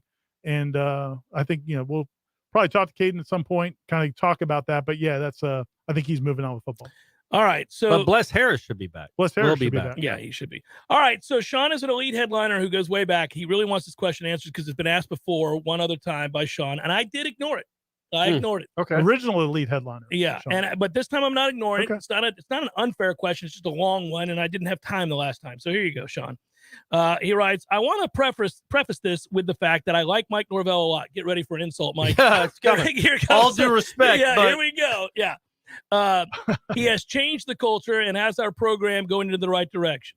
But I didn't see anything this year to warrant an extension. He just finished his third year of a 7-year contract. He didn't play for a championship nor finish in the top 10, not going to a New Year's Day bowl game. Our rivals have first-year head coaches. You all agreed he would never win us a national title, and he needs to improve his in-game coaching. I don't know if we ever said if we had to guess, if we had to bet on it, we'd say just because we took the odds. If you had to pick one way or the other, you'd say no. The odds are no, but yeah, he's capable of. Let's not forget Jacksonville State and da-da-da-da. He's going on and on. He wants to know, I think he's making examples that probably people don't appreciate after the season they've had. But I think the overall question is, so the guy still has right. The guy still has 4 years left on his contract. But also that is not the climate that, of course, you know this. He's because the agent controls the climate and always has and always will, apparently. Well, I mean, the market's the market. And Mike Norvell is market is set by the agents and the presidents that keep agreeing to well, these. The athletic directors who have never been strong enough to stand up to the agent and say, go pound sand. And they will not now. Football but you can't just remove yourself and pretend you're in a vacuum. Correct. So, I mean, I think my guess is that he will get somewhat of an extension and somewhat of a raise. I don't think Florida State's going to go crazy about one season. I don't think you're going to see a Michigan State contract. Agreed. And for the reason that Michigan State just provided. I mean, that was a great year followed by a horrible year. It's what happens all the time. People ride that hot hand and talk about that guy over there as the reason we're not what we should be. And then that guy sucks and they never bring it back up again. I'll give credit to Aslan for that. Last year, the whole like year. He just had a eureka. Yeah. You know, I thought for years, can I give Aslan Last credit year, for all anything? I had to do was just figured it out. I was defending Norvell against Mel Tucker, Lane Kiffin, all these guys. These guys are doing it here, and these guys are doing it here. Off a cliff. And it's like, well, but Aslan will come back this year and be like, well, yeah, Mel Tucker was terrible this year, and Lane Kiffin's Lane's losing the game. And our guy Pittman at Arkansas sucked this yeah, year. he brought him up too. So that's you never know how it's going to turn out after 1 or 2 years. Right. And so, I think from my perspective is I think Florida State should and will let Mike Norvell know that they won't appreciate him, get him closer to market value, but I doubt that it's a crazy deal. We all agree the way they operate this business is absurd, and I but think they are in the middle of the absurdity. To the larger point, right. And to the larger point that Sean's making, he sees the absurdity of the market, but the market is the market, as Ira said. So that's like, unless you're willing to just buck that and let a coach walk because you're going to say, no how, no way, I'm giving you anything. You don't want to start over again. That's why they always feel handcuffed. They're not going to start over again. And it's, and I don't think Mike Norvell's going to operate this way, but his agent is Jimmy Sexton. And we know how he's going to operate that way. But the reality is Florida State's a little bit behind a barrel or under a barrel. What are you with a barrel? On the barrel? Over a barrel. On the barrel. You're over a barrel. Over a barrel. I think think of it that way. Over a barrel a little bit. Over a barrel? Is that the same? Yeah. They got him bent over a barrel. Because you kick the barrel out maybe. Yeah. Okay. But I always just... or the way you described it, which is totally different euphemism. That seems inappropriate, but equally as unsettling. Correct. Just Norvell over a barrel. No, Norvell's got Florida State, the entire university, over a barrel. No. The agent, Jimmy Sexton, has Florida State over a barrel. Yeah. We did not need the illustration. He's just either holding it like this. Anyway, I'm preparing. Where I do think Florida State's a little bit over. Nice work, Matthew. Is they... You just looked cheap 5 years ago.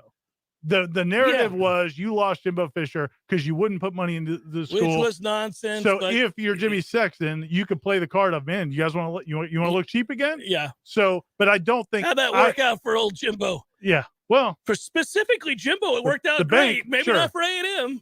Yeah. So anyway, my point is that they may have to give up a little bit more than they expected because the narrative is so bad for Florida State nationally from that perspective.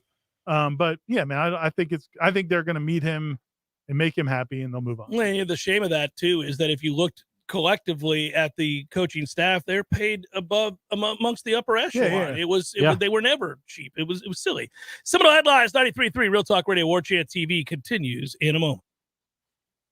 Your local news now. The Taylor County Sheriff's Office arrested a student at Taylor County Middle School after receiving reports that a student compiled a list of current students' names and made statements Monday morning regarding the intention to do harm to them. The 14-year-old student was arrested and no students were harmed during the incident. Monday begins Florida's special session, and the big issue on the table is homeowners insurance, which many say has worsened in the state since Ian and Nicole tore through Florida. An analysis found Floridians are paying almost triple the U.S. average. It is pricing potential homeowners out of the housing market. If this special session makes any decisions on the insurance market, it could take up to 18 to 24 months to see that change. Flood insurance could be required in the future, even if you're not living in a flood zone. If that happens, it would slowly be phased in from now until 2027. This new session could focus on passing legislation that strengthens the insurance market and lowers premiums, according to reports. This is Rachel Ane with your Real Talk 93.3 local news update, brought to you by Macklemore Systems, Tallahassee's go-to Mac store. Check them out online at MacklemoreSystems.com.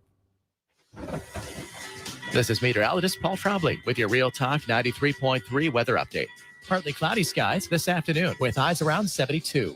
Easterly winds 5 to 10 miles per hour.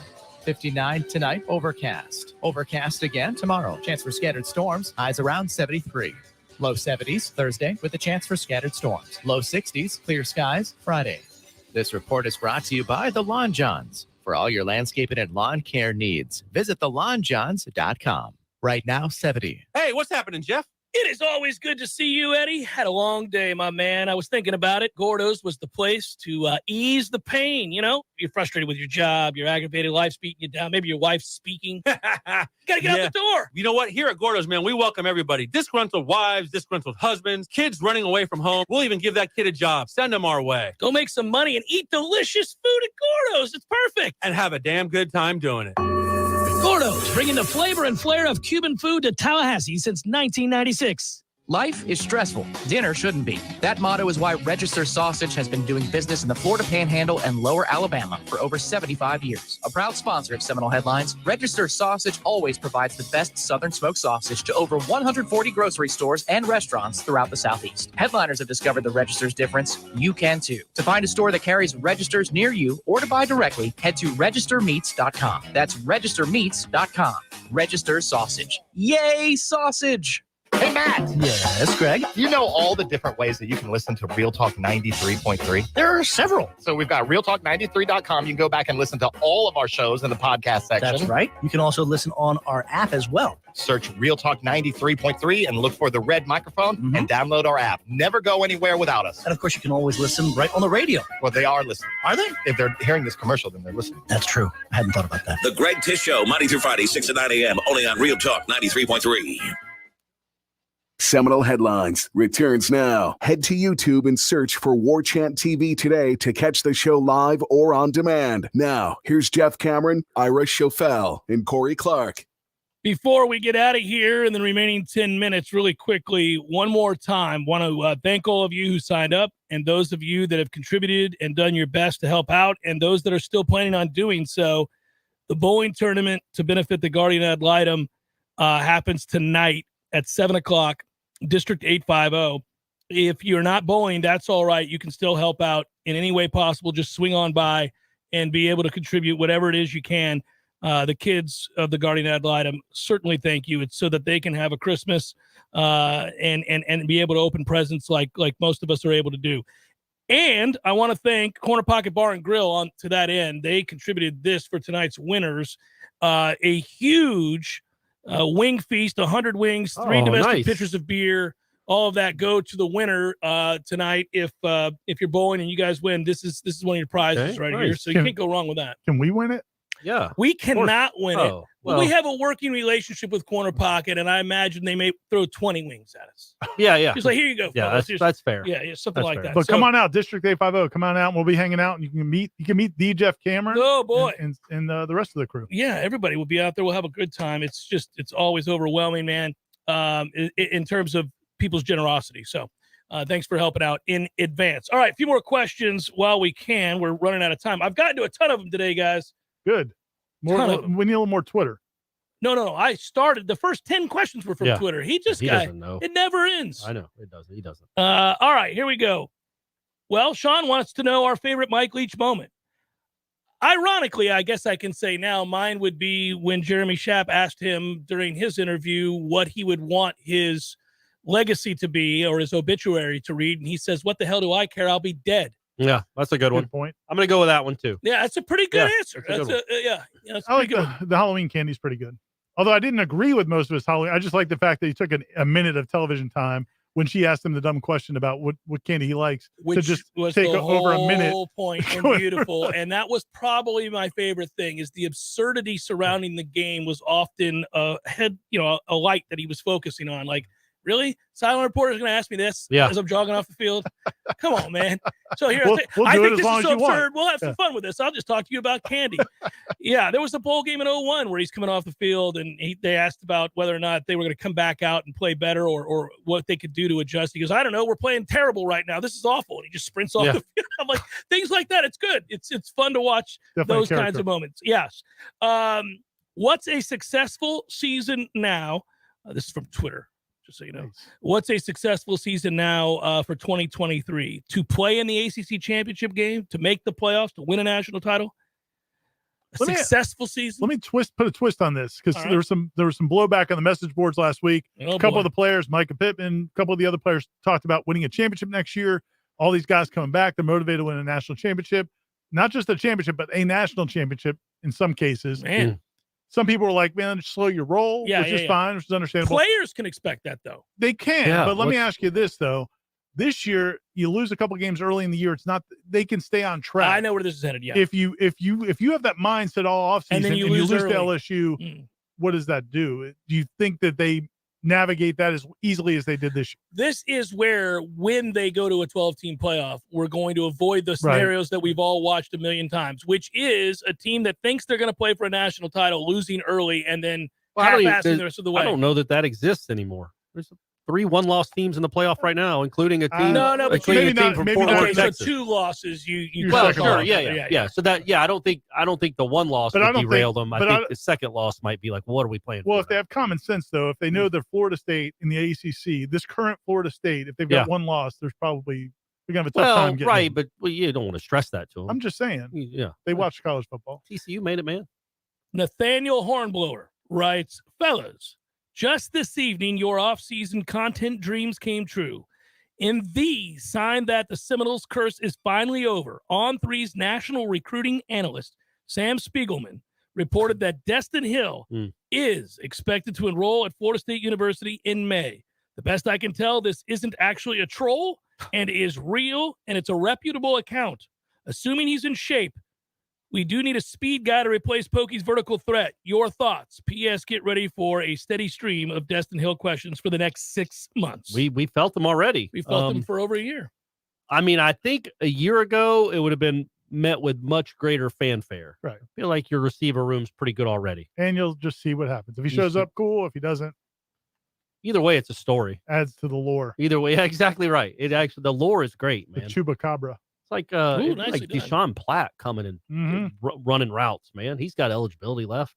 So would you rather have a coach that recruits 3-star talent, gets them to play like 5-star kids, or one that recruits 5-star players and gets them to play like 3 stars? And he's talking about, obviously. The answer there is you want the kids that are playing like 5-star kids to play like 5 stars. But the problem is that's not what happens. It's you get 3 stars to maximize their potential versus 5 stars not maybe maximizing their potential. That's the way that question probably should be worded, because if you get a guy to play like a 5-star, that's the guy you want. You don't want the guy playing like a 5-star versus the guy playing like a 3-star. I was hoping you wouldn't nitpick him to death about his writing. That's what I do. That's what I do. That was me. I was like, I think we will all know what he was intending to say, but Corey wanted to belittle the man. I didn't want to belittle. I'm saying that because the overall sentiment of the question is a good one. I like the sentiment of the question, but I still think you need to start.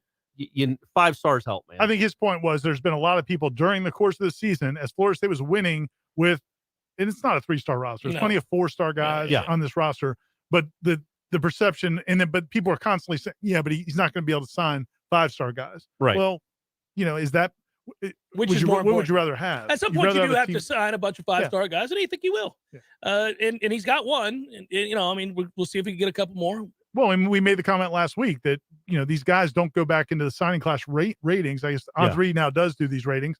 Jaheim Bell is the number 9 transfer in the country, according to 1,200. Out of 1,200 people. So that's a 5-star. That's a 5-star. That's an absolute 5-star. It's a can't miss. Jordan Travis is a 5-star now. Like if he was in the portal, he'd be 2. Yeah. This is a good question because I think we've thought about this, and Leonard has kind of alluded to it. Like number 2 overall, not a 2-star. Breno wants to know, can we get some portal guys to play basketball? It's open. It opens for that sport, too. It is. You can. And he got one, and he blew out his knee. Yeah, and that one, that really hurt us because defensively and as a rebounder and all that stuff. Well, and then Fletcher just blew out his knee, and he was a portal kid. Oh, man. It is frustrating. It is. I can't answer any more questions about Destin Hill. Luckily, this one groups Quit reading them. Well, I'm trying to get to as many questions as possible. These are Twitter questions. I'm with you. I would like you to discern. Maybe be a little more discerning and not just read whatever's in front of your face. I'm not the one yelling at you. I'm Ron Burgundy. With the addition of Destin Hill, Hakeem Williams, Winston Wright, Jaheim Bell to the offense next season, is it possible that Jordan Travis passes for over 3,700 yards? Okay, that's a very specific question and number. Specific number. I love it. Yeah. I mean, that's a possible number. He's close to 3,000. And it'd be, I don't know, man. It's 300 a game. But you had drops and. Well, every team's going to have drops. Plus a couple playoff games. Well, yeah, you throw in the playoff games and the ACC championship game. You're talking about 3 extra games. So, yes, if you throw in the 3 extra games, I just think it's going to be a run-oriented offense, even with Jordan Travis chasing a Heisman. So I would think you'd average I think he's going to average 280, probably passing. Was he? He's like 2,700, something like that. Oh, I'll look at stats. I'm gonna put that on a shirt.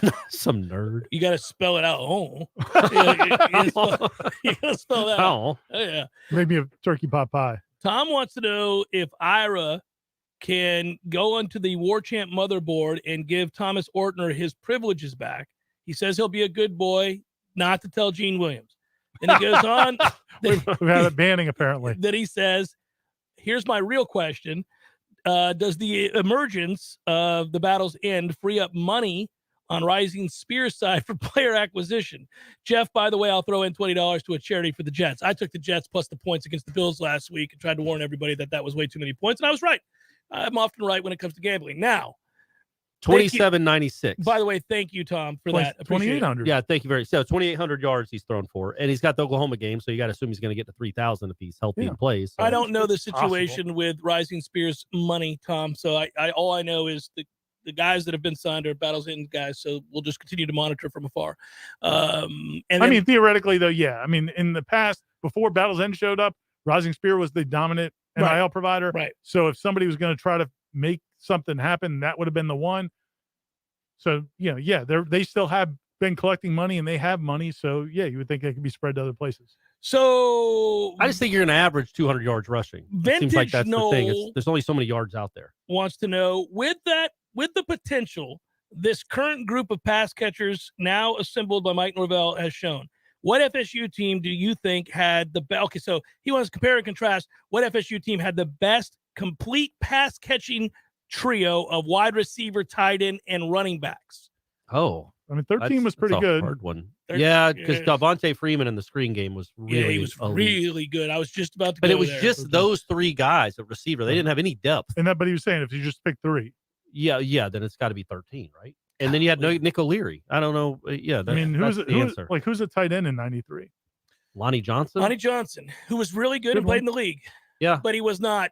But those receivers, I love you, Kez, and Kez was very, very good in college. Tamarick Vanover, I don't know that. I think 13's the answer. That's it. That's all. I think I'm being told to shut up. That's it. We did it, gang. Come out to District 850. 7 o'clock, the boy begins. You want to get around 6:45? We'll be out there. District 850. Anything gift you can cards, give. presents, anything you want. cash, Thank you. Good job. For Ira Jules. and Corey, firstborn son, Ira and Corey, I'm Jeff. Be well. We'll talk to you later, and go Noles.